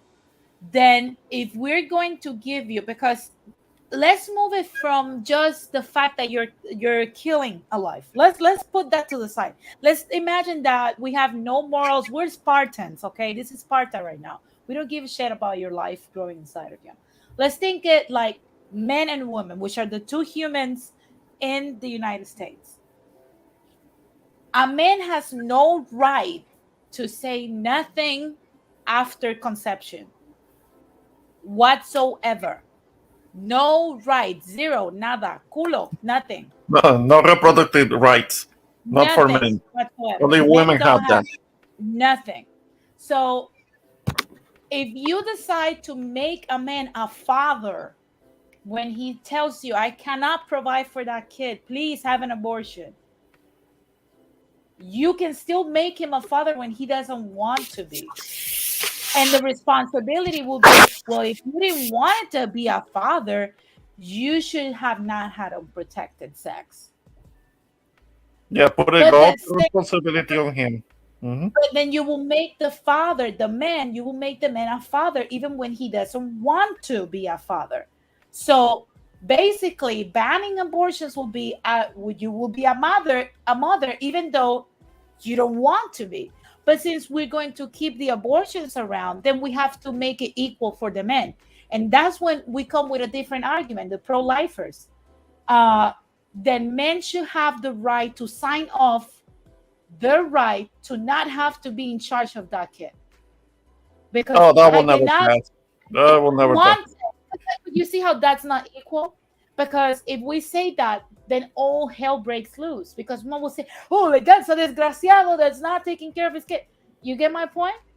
A woman is not a desgraciada for killing their kid, but a man is a desgraciado for saying for beforehand, I don't want to take care of this kid because I don't have the means to do so, either mentally or financially, and you still can make him a father, but then you get to decide. Do you get my point? Yes, but Denise, that means if that happens, that means they will not be able to get child support, and they cannot use the money to buy wigs and whatnot, and instead of And you, taking care of the child, which is the Getting their nails done. purpose in oh the No, no, my no. English. god, oh my god, no more trips to Vegas. And on top, Yeah. but then you'll see a decline in the abortions as well. You will see a decline in child abuse. You will see a decline in masculine women, feminine men. You will see a decline in abuse in general. You will see a decline on strong, independent, men, women, and you will see an uptake on marriages, on families, a more stable society, because you're basically evening the space for men. If I have no rights after I conception, you should not have rights either, because then what we're saying is that women have more rights than men.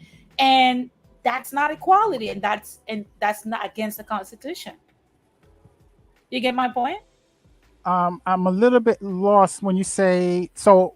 One of the scenarios is that if the father says I can't afford it and they both agree, let's say the woman can't afford it, they're both poor in poverty, and they agree, then what would be the problem with that if they both agree? I can understand your point if one of them doesn't agree. Yeah, if they both agree, again, they both should have had a conversation about responsible sex. That's what I'm saying. I'm pro life. But I'm saying if we're gonna be pro choice, let's just say we're pro choice, then we have to give the man the leverage to also be equal under the law, to decide whether if he wants to have a kid under his responsibility or not, because women have that choice, men don't. And that's, it screams inequality, Because he can't sign off. Is that because what he you're can't, saying? exactly, a woman can check out but a man can't. He'll go to jail if he does. Right, but that's the way the laws are. Exactly. But then if a woman has an abortion, she doesn't go to jail for checking out. But if a man checks out, he goes to jail. Do you get my point? There's no equality. Yeah, well, I don't think I don't think it's seen as that. It's that as equality like that because No, what you it's know not. In this society, it's seen as just women rights and protect women at all times, and fuck over the men for the women. Because, like I said, I understand in 1973, women lived through stuff we don't know today. But we're not in 1973 no more. no, I thought the whole point of that decision was that it infringes on the public liberty and not public liberty, privacy rights and liberty rights. That's what I recall. Well, like I said, I have no problem with that, with the pro choicers. But they have to understand that if they're going to fight for abortions, then the pro lifers will counter that with, we're going to fight for the right of men of signing up or foregoing the rights that you have to screw over his life until that kid is at least 21 years old. We're going to push for that too, because you cannot have it all. It's that simple. And I don't care how these ladies feel. We're seeing what's going on. You just want a world with no consequences and, F the world. How many women we see today? Look, I have a friend that by age 25 have 4 kids by 3 different baby mamas. And he's like, my life is fucked until my kids grow, even though I sue myself for child support. And he's Yeah. like, I see my baby mamas literally going to Vegas, getting their nails done, paying for their boyfriend. Well, I'm here working 2, 3 jobs. It's my fault, but damn, the last two, I did not want it to have them. They still wanted to have the kid. It's his fault for having unprotected sex. But if women can check out, he should have the option also to check out. Yeah, but that's not going to happen because you Denise, still need money to survive. but the woman that wanted to keep it then has to provide for the baby. You get my point? Right. So They will you claim that have they're the already doing that. then keep doing it, boo boo. Yeah. But Well, that Go should be. ahead, Jose. What I'm saying is that they should be getting a special treatment, but because they're already burdened, as they will call it, with the responsibility, because they're already doing it. That will be their argument, because they're But the that's ones the that thing. stay, that being abandoned. But look, you okay. have it this But way. For example, if you are already doing it, then it should not affect you that the man can sign off and check out because you're already doing it. No, it may mean that she's doing some things inappropriately or illegally. That's how she's struggling. You Oh know, God. like if they're No. if they're really in poverty, she's probably gonna do inappropriate things just to make it. You know, because what they say, most of the abortions are from people in poverty anyway. It's not the rich people that are 90% or 80% of the abortions, right? It's Yeah. it's usually people of color, minorities, right? Yeah. And they're under the middle class or under, something like that, right? So we're Yeah. talking about people with low resources, so they're gonna make scraps any kind of way. So a lot of it may be immoral or illegal or both, right? But they make it, and then that keeps the quality of life down, right? So you have a kid that's going to be abused, most likely. He's growing up in poverty, growing up with negative things, which might produce a negative seed in society. He might be a Which is rapist, he might be a murderer, he might which do all is kinds of why things. which is why I believe in banning abortions, because then women will enter this panic on which they live in the past, which was abstinence or condom. Like, I have literally talked to ladies that are over 40 years old, still remember what it was to, if a man doesn't have the money to get a condom, what makes you think that he has the money for a box of diapers? You know, that's ladies over 40. They still have that wisdom, at least. But then today, we have these ladies thinking like, oh, if anything goes out, I can always go and get a mother flipping abortion. And it's all good. It's just gonna hurt a little, and I'll continue with my life, and nothing happened, and no accountability whatsoever that I kill a life. That could have been the next president, or a nice lawyer, or a doctor that discovered the cure of cancer. You never know. But you kill it because you weren't ready, because you don't care. And that proves further Kevin's point, how selfish women are today. You're not ready, but you wanted to have sex. You're not ready. You wanted to have sex and you did not want it to have to pay anything in order for you to protect during the sexual act. That's how selfish women are being today. And I emphasize in the women because if you know that men that have unprotected sex randomly with you are most likely men that are broke as hell, that are pookies and ray rays, and you still wanted him, even though you know that information, then why you did not protect yourself, boo boo? That's why I'm putting on the women because you're the one that's going to be left with that responsibility.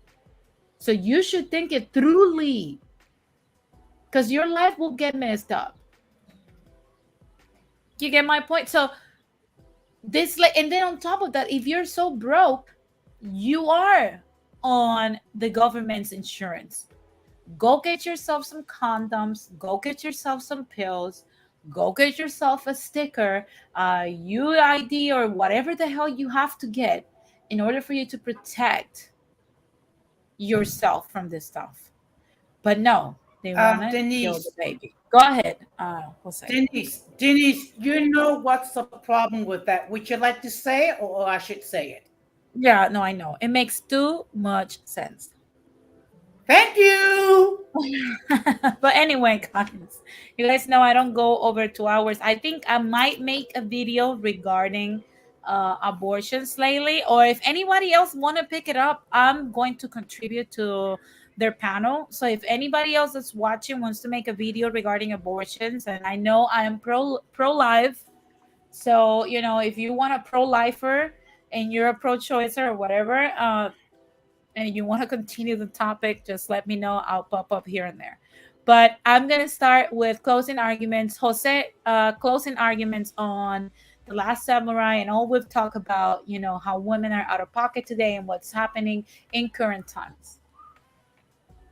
Well, first of all, thank you very much for allowing me on your platform. And in fact, I do plan to do a stream a full live calling regarding this issue, and I would really appreciate if you can, um, to co-host because I know that you are extremely busy.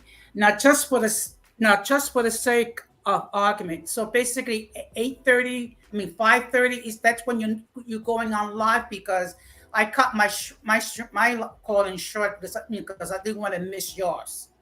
Um, Well, it all depends. It will be either 5 or 5:30. But we will discuss that okay. after the show. Let's just go to the closing Oh, arguments and then okay. Well, we'll discuss that some okay. other time. Okay. Okay. First of all, thank you very much for allowing me on the platform. I thank everybody who actually, expressed their opinions either way. All your opinions do matter. All we're just talking about and banning abortion is that we need to start taking accountability for our actions. If you don't want a pregnancy to occur, then use the devices that are there. If you're going to engage in adult activity, okay. Otherwise, if you're not prepared to educate yourself as far what's available to avoid unwanted pregnancy, then you should not be performing such activity in the first place. That being said, um, I'm going to close the same way um, I was closed. Do not let the errors of the past damage your future. And we must do everything possible to avoid contact with the mentally and intellectually challenged because if we fail to do so, we will be infected by their stupidity and massive insanity. And the fact of the matter is, now that community is growing. I think we should create a whole country for them, if not a whole continent. Thank you, Denise, for allowing me to be on your platform. No problem. Thank you, Jose. Hope to see you in the next one. Now, guys, Ramon, last thoughts on today's topic regarding Kevin Samuels and all that we discussed about here. Okay. The first thing, as usual, I appreciate you letting me on your panel. Um, when it comes to the last samurai subject that you were talking about, I mean, It's true. It's true that the man has passed on, but he started something. He started something, and I strongly believe that it will be continued, and it should be continued. But now to continue what the man's message was, there are gonna have to be also women involved that have their fathers growing up and they understand the message that was given, that are not all offended and they're not celebrating and cackling about it and twerking in celebration because of the man died. They that understood the message, they benefited from the message, and they're willing to pass it along because we're living in a society right now where nobody cares what men say. I mean, but women will listen to other women, even if they're uncomfortable with it. They're gonna be more willing to listen to what another woman has to say because that's how it is right now. Because a man will try to say something to a woman and they're gonna get all offended. We're in the offended generation when it comes to this women that are young adults and all, and they don't want to hear anything that a man has to say, and that everything offends them. These women are going to be more likely to listen to the message coming from a woman, and that there are going to have to be women willing to help with that. They're not going to have to do it alone because there should be men that that should continue with the message, definitely, but there needs to be women involved in it too. It's not going to be one person. That there is not going to be such a thing as the new Kevin Samuels. No, there is not going to be such a thing. There is nobody who's going to be his replacement. There are only going to be successors, and they're going to be plural. It's going to be plural. It's going to be several. It should be several of them that should continue the message.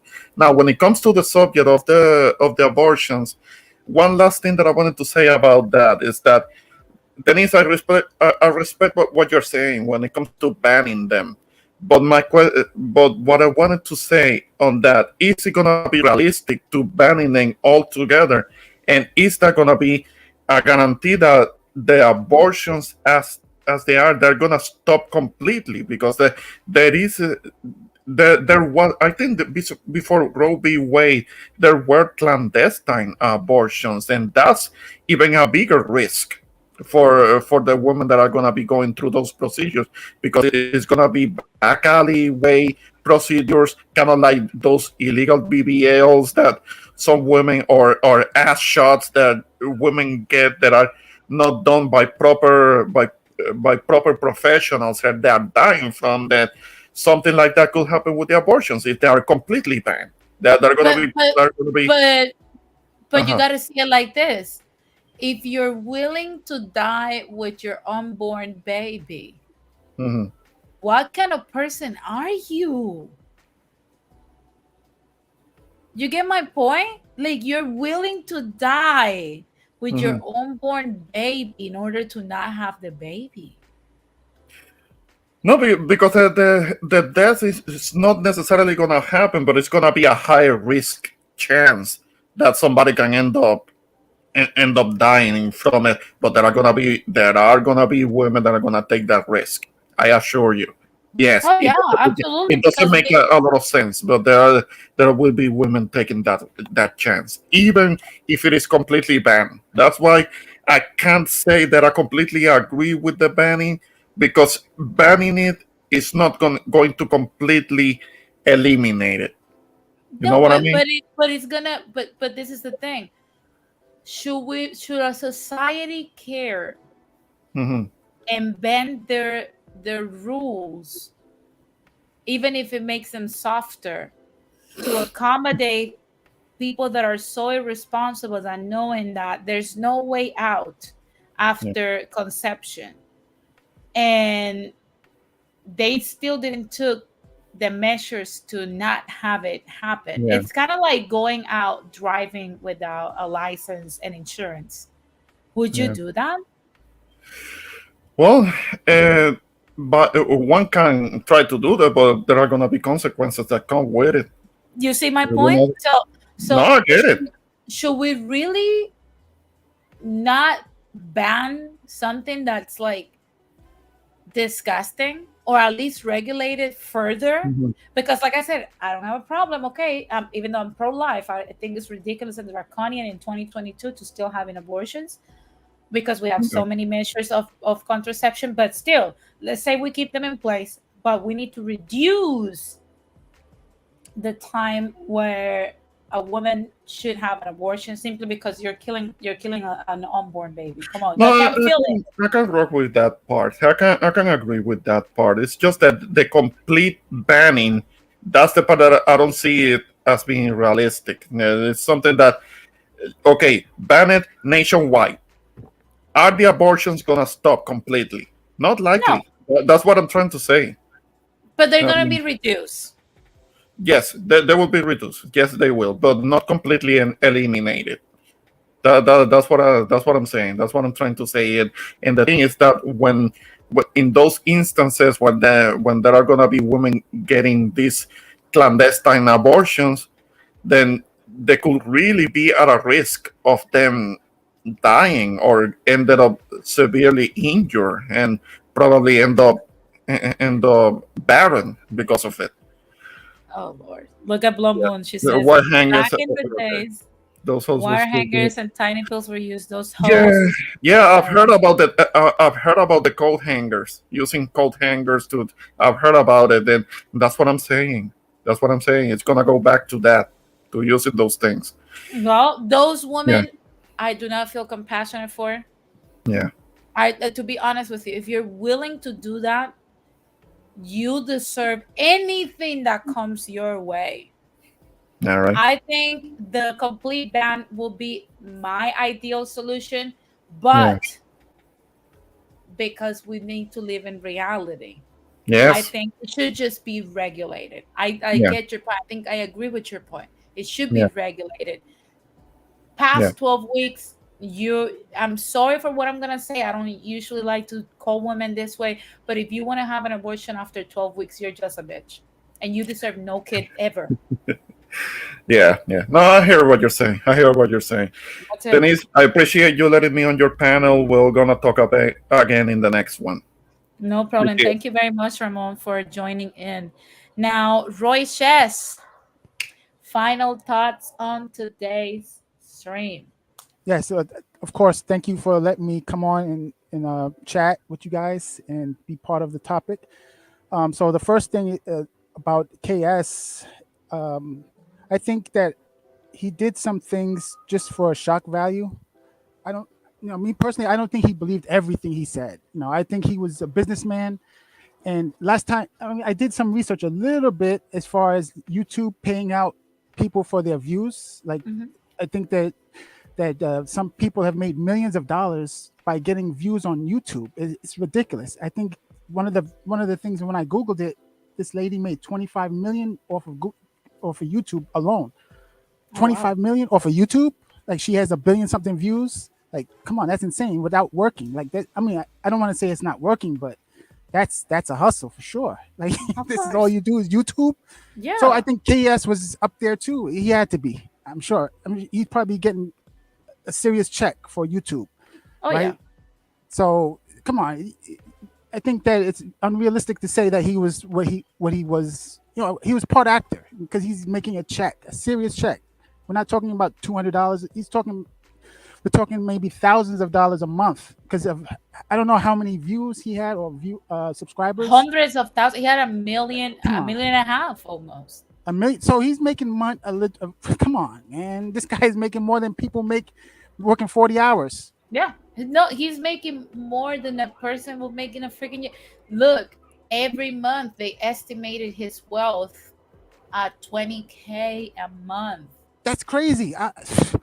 That's crazy. So come on. Of course, that's some of that is cap. Some of that is just I want my check, right? So some things were honest. I think some things were just what can I do to get more views? What can I say to this woman that would cause uh a TikTok viral effect? You're average at best. You're an adjustable 6 or something like that. You're over 35. You're what do you, I don't know the exact word. Leftover. But Yeah, those things leftovers. those Yeah, things are kind of look. Um this is what I think. I think that Kevin said the radical thought of many men, but I'm pretty sure that he still presented women because he even said it many times. It's like, because I'm saying these things doesn't mean that you can still not win. You can still win. He's like, my mom won at 50, but you have to trade off certain expectations. Do Right. you get So he my was point? being real. Yeah, he was being real some of the time, but I think some of it was just, just cap. Like he was just doing it for shock value. He was trying to be helpful at the end, I think. Like he was trying to inform people in the minority who were over 35 who wanted husbands, and they had these high expectations that they were not being realistic. And that part, I guess the truth hurt, you know. It is Yeah. true. It is true that a lot of men avoid those women. Not to say that you'll never get married. I don't think he said that. It's just that most men will prefer younger women once they get to a certain age. So I Yeah, don't. it's something that women don't want to hear. They don't want to hear that men will still have sex with you Yeah. after 35, but then your younger look, I'm gonna use myself as an example for it. I've been since my late 20s with my husband, and I'm 34 now, and I can tell, even as a married woman, I can tell already that there's the younger, prettier version of me out there. There's like seven of them already. Right. And I just sit down and admire it and wish them the best. Okay. So if I've heard 45, 55-year-old women out there saying that they are up there with Beyonce. That's the type of woman that will call his show and tell him that he was full of shit. Yeah. You get Yeah. my point? So I'm like, That's damn, what made it entertaining. That's what made it entertaining. come Now on.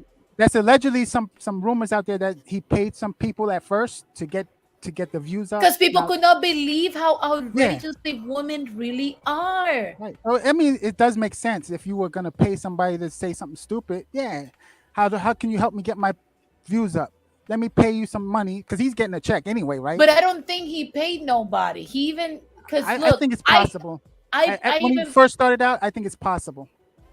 it could have been when he first started, but I highly doubt it. Yeah, My later thing on, is, nah. later on, I don't think so because how many of us we all have that auntie that never married, that it's hard to be around of, that everything offends her and she uses that to punish you some way. We all have that auntie Yeah, that's difficult to deal. We all have that. We all have her, and she never married, and she's so difficult and combative, and she's a strong independent woman. We all have that auntie, so it's possible that these aunties, some of them were mothers, raised their girls to be the same way. It's possible that she reproduced and that she spreaded that message among their married girlfriends so that they could think the same way. It's yeah, possible that in society now, a lot of us think that way, which is why his message resonated with so many of us. You get my point?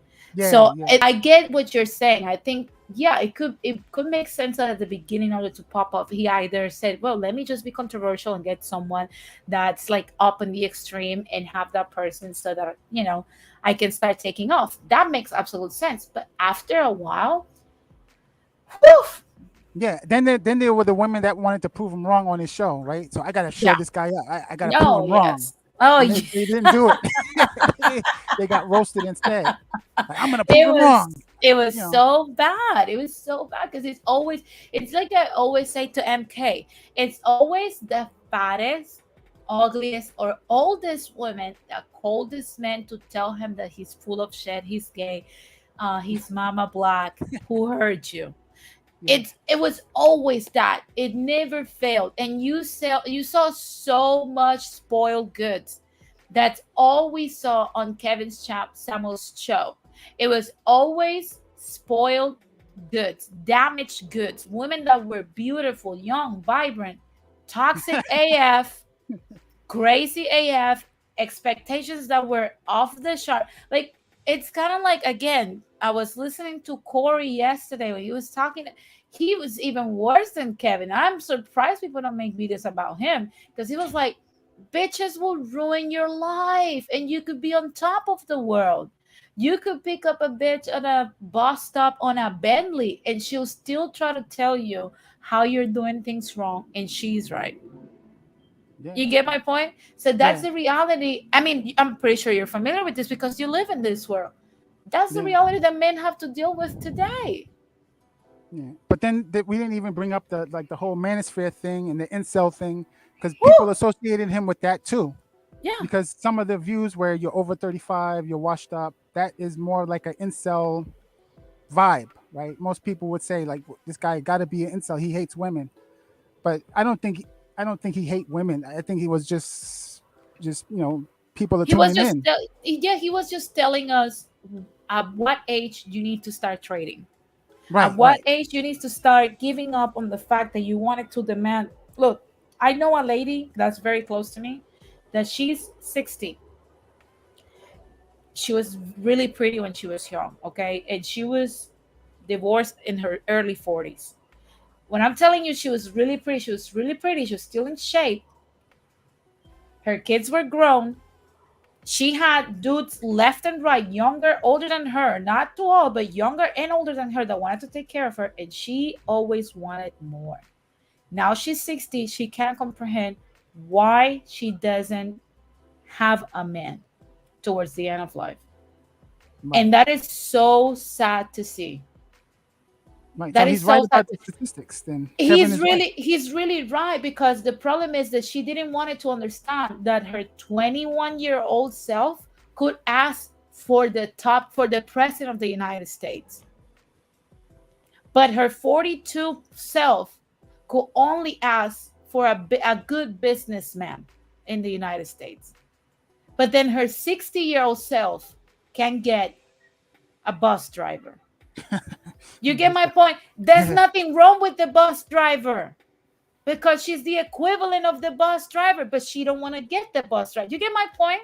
Right, That right, was Kevin's message, and people don't want to think like that. Why would the president of the United States we want to marry a 60-year-old old messed up? I mean, sorry for the older ladies, but why would the president would want to marry a 60-year-old woman that's like older when he right. can actually get a younger, the younger version of you? Yeah, he has options. The Exactly. That was the message. It's not like, oh, you're never gonna marry. No, you can marry, but you have to adjust. right. That It's well, like, that's for example, look at me. I'm fat, right? Why do you think I should go for Chris Evans and say to him, okay, I'm going to divorce, our marriage is over, I'm gonna go marry Chris Evans? Come on. right. You He know, has like, competition. Right, the competition is too high. you get my point? I don't have enough coins for that level. Right, So right. I think women need to start being more realistic.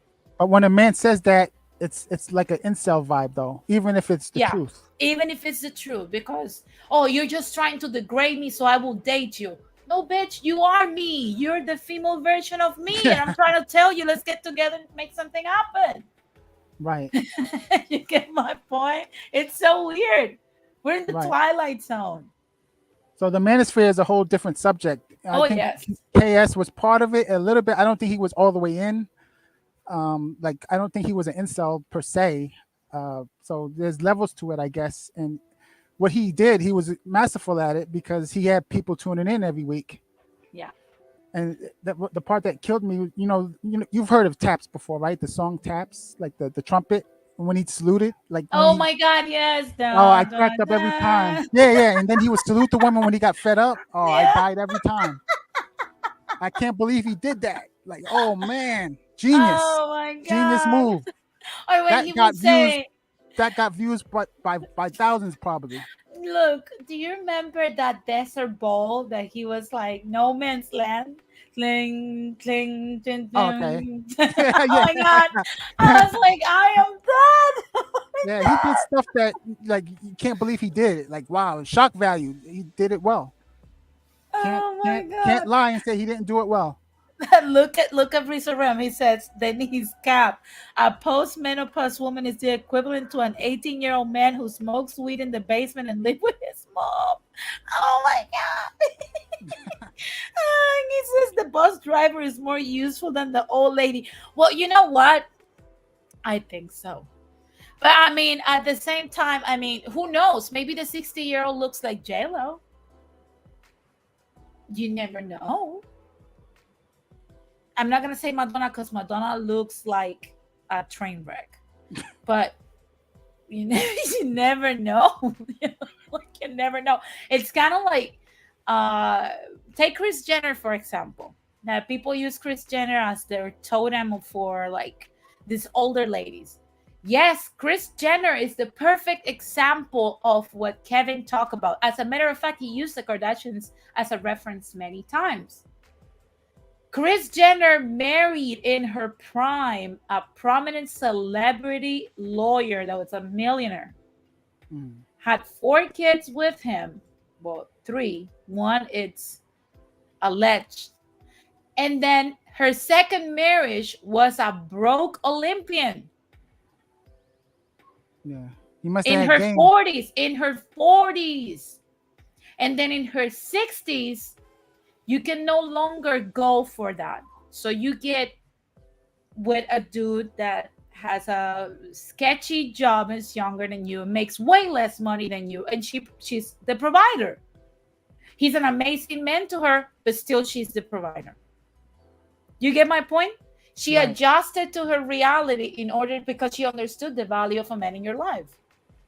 That So goes she against the girl adjusted her code. reality. Doesn't Yeah, that go against the girl code? You can't do that. You can't go with a broke dude. my god. I mean, Corey is not broke, but compared to Kris Jenner, I mean, he's penniless. Okay, so come on. Kris Jenner knows the game. She knows the game. Ladies, if you want to learn how to play the game, if you're one of those ladies that love to keep playing in the casino and marrying and marrying and marrying, it gets worse every time. But if you're able to be like Kris Jenner and understand that, you will never be alone. And that's all that matters at the end of the day, not dying by yourself. I mean, let's keep it real. Nobody wants to die by themselves and be found 3 weeks later. Right. So, Okay. do you think KS required marriage, or was he just talking about dating forever?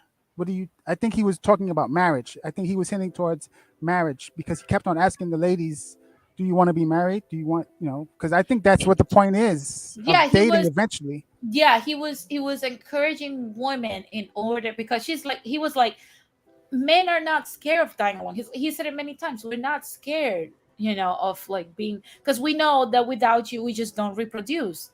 Without us, you die. Right. Now, my thing is, you know, for the women, since we get older, we start losing quote unquote value and so on. Marriage is the only security that you have. Because Right. even let's say for example that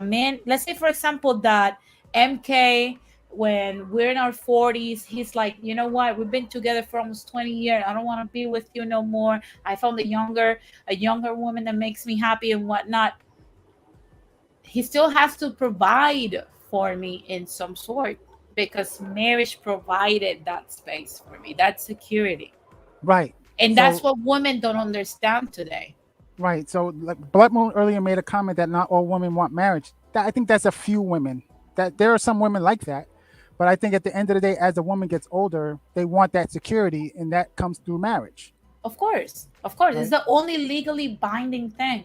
I see a lot of women that say, no, I just want to live with a man. No, you want to marry that man because at If some he point you're going to get old, honey. And the only thing that's going to provide you with that stability is your marriage. right, you get a house, a car, whatever, whatever. So if you were just dating forever, he dies, you have nothing. Yeah. All of his, because all of his things go to the descendants. if Right. if the only way it goes to the ascendants, it's to the parents, unless you are married, and then it goes to the ascendant wife, half of it, because he still has to leave stuff for the descendants. So you're screwed if you're not married. But if you want to play like that, then you better, because that's something that he said all the time. If you want to do whatever you want, then make sure you're in the top 10% of earners. Make $75,000 a year or more. If you're not making 75K per year or more, you're not going to have enough money from retirement on your $2.8 million that you're going to need for retirement. And let's Right. keep it real. After 65, you're more prone to cancer, you're more prone to diseases, you're more prone to heart disease, you're more prone to colon and intestinal diseases. Those things are expensive. Right. So you're going to need money. You're going to need all these things. So it's outrageous that many people would say, "Oh, I'm not going to need a man." You are going to need a man, because otherwise you're going to be your kid's burden. And also, if we're not married, I'm not legally required to do anything, right? Like, Yeah, I can walk away. I can yeah, walk away. It's crazy. Be married so that you can be on your husband's insurance, so you can be signing the checkbook, so you can be on the account. Do things the right way. If you don't want to do that, then you need to hustle out there legally and make the money that you're going to need to replace the money and the security that a man provides. That was KS message. right. I think it was in light of marriage, though. So, like when he's talking about the men, they will date you. That's one thing, but will it lead to marriage? And that's when he said the women over 35. I think that was the context when he said they're leftovers because no man wants to marry that if there's competition anyway. And Yeah, she's not bringing anything to the table other than another man's kids, right? I think yeah. those were his words, right? Well, he said that from the single moms. Like for the leftovers, what he said is like, you're going, if you're what's left after marrying age. So if you're over 35 and you still want a man, then you're gonna have to share. Yes, That's yes. what Okay. he said. And women, that's what women were like, no, I'm not a leftover. Well, The leftover, that word though. like he said, you're going to have to check because you're what's left. So you don't get to decide nothing. He said it at 27, it's time to sell. At 30, you're at the discount rack. At 35, you're at Goodwill. At 40, you're in the Salvation Army. He said it all the time. So a large majority of his audience had to be the incel population because they would just love that. I'm pretty sure. And not only that, they were good men too, because men are tired of these ladies and their pompous demands. Right. Do you remember the trend of women demanding a Birkin? Birkin. Oh yeah, yeah, yeah. Like, but that I'm was it. like, Didn't that come from a rap song? no, that came from Sweetie saying, if your man doesn't pay your bills and buys you a Birkin, throw him back to the street. Oh, was that the video with Future or With something like that? Or Quavo. Quavo? Yeah, yeah, okay, yeah, yeah. I saw that And one. women started like, well, my man cannot afford a Birkin. He's trash. Lady, your man is a bus driver. Like, a Birkin is literally 2 years of his salary. That's insanity. What are you talking about? And that is people have lost all sense of what life is about and how beautiful life is when you stop thinking about stupid shit that don't matter. And Well, it's something that he always said. What? How come people that came from middle class households have all these millionaire dreams? privacy right. Yeah. Come on. So it's like, it's so funny to me because I'm like, come on, folks, we can do better than this. And then Yeah, on top of that, the best you can do is get with a man from the beginning of his journey, cooperate with him, be his help, and watch him do his thing. but that means accepting a pot belly, a receding hairline, a beard that's not connected. You know, Oh my God. No, no. Look, the problem is that we want instant things today. We want instant gratification. We want a man that's already made, which is another problem that he tackled. That's why he yeah, talked about women like that, and he told them shit about being fat and about being single mamas and stuff, because these ladies never wanted the blue collar guys that they actually qualify for. right, They wanted the top 10 dudes, and he told, okay, in your particular situation, men that are the top 10 dudes don't tend to go for fat women. Men that are in the top 10 earners don't tend to go for pre-made families. Men right. on He's the telling the top, truth. yeah, men that are the top 10 tier of all guys don't tend to go for women over 35 years old or 40 years old when they can marry the 21-year-old. Right. You get my point? So that was basically his truth. These ladies did not wanted the blue collar guy, and he even said it. If you want that type of lifestyle, then you have to get with the guy when he's not there yet, because once he's there, he has options. Right. And that is, a lot of these ladies do not want to work for nothing. They don't want to start with a man from scratch. They don't want to do anything whatsoever for him, because if they do, then they'll tell him and remind him every 5 minutes how he cannot provide them with a Birkin. I wouldn't want my son to be with a woman like that. I would want my son to come home to a woman that is adjusted to his current reality and is grateful that he just walked through the door. Well, he didn't he do that with women also? Like if they were single moms. What if your son came home with someone like you? Right? He did do that. Yeah, yeah, He he did do did. that. And they didn't want it themselves for their own song. Right. That should tell you something. Right. You get my point? So I I really, I'm So gonna miss Kevin. yeah, his delivery was spot on. The way he did it, certain things, it was entertainment for I sure. loved it. I loved it because in a lawless society that we live today, and also in a society where the father figure, especially in the black community, and it's starting to be in the Latino community too, it's so absent. Yeah. he Money, rep- he money matters. represented, he represented a little bit of that vibe. Like, if you never grew up with your father and you were listening to Kevin, Right. then you will get a little bit offended because you never had that. But if you grew up with your dad, you'll be like, damn, that's funny, because you know how men talk. You grew up with that vibe.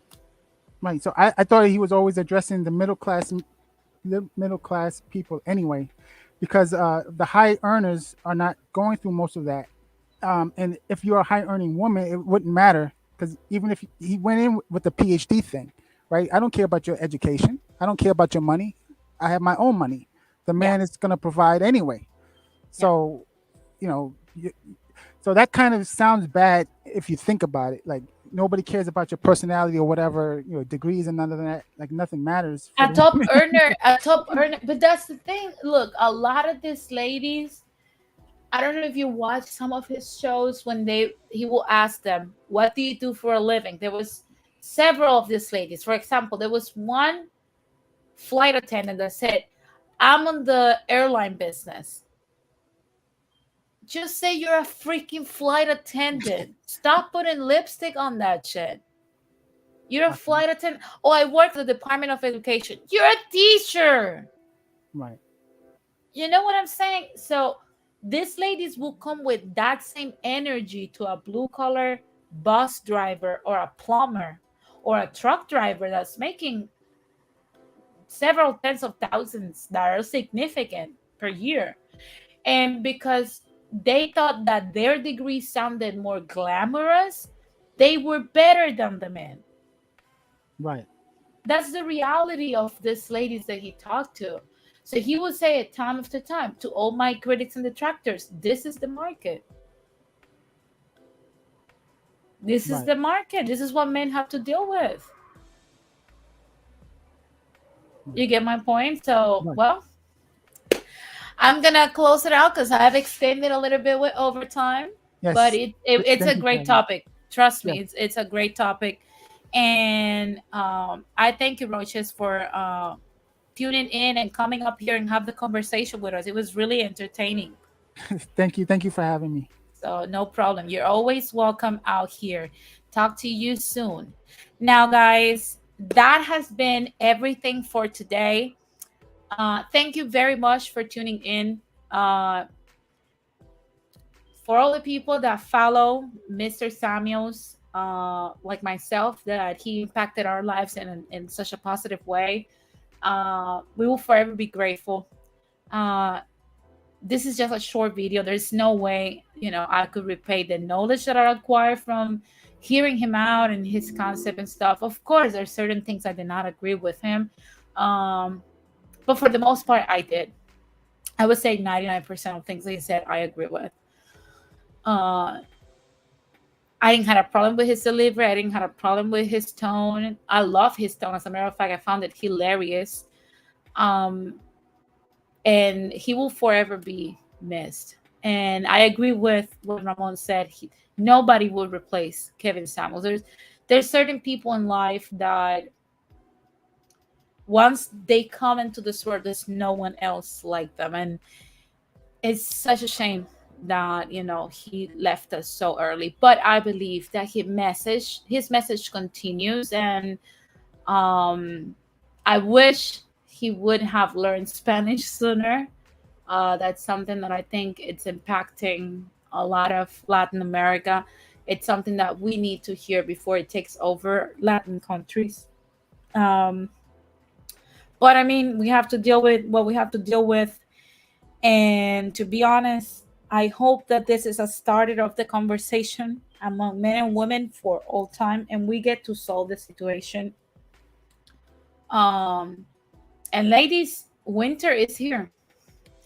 Winter is here. Men now are speaking more freely about what they think about us. I think Kevin was the gatekeeper of, you know, men's men being fed up. And now that he's gone, you're celebrating because you don't know what's coming. They're, like I said at the beginning, they're still not going to date sloppy seconds and baby mamas. It's just not going to happen. So I appreciate everybody that tuned in. If you want to leave a comment or anything regarding Mr. Samuels as a form of respect or anything like that, make sure you hit the comment section. Let's do something special. Um, and to the people that are watching the replay, I never go this long, but this was a topic that extended into so many things. Um, but I just wanted to make this special video so that we could, I could, in my own way, thank this gentleman for what he shared and how he helped me personally make better choices as a woman and as a wife for the future and teach my future kids. So, guys, thank you very much. Mr. Samuels, rest in power. It has been a pleasure to be here with all of you. And I will see you guys in the next one. Bye.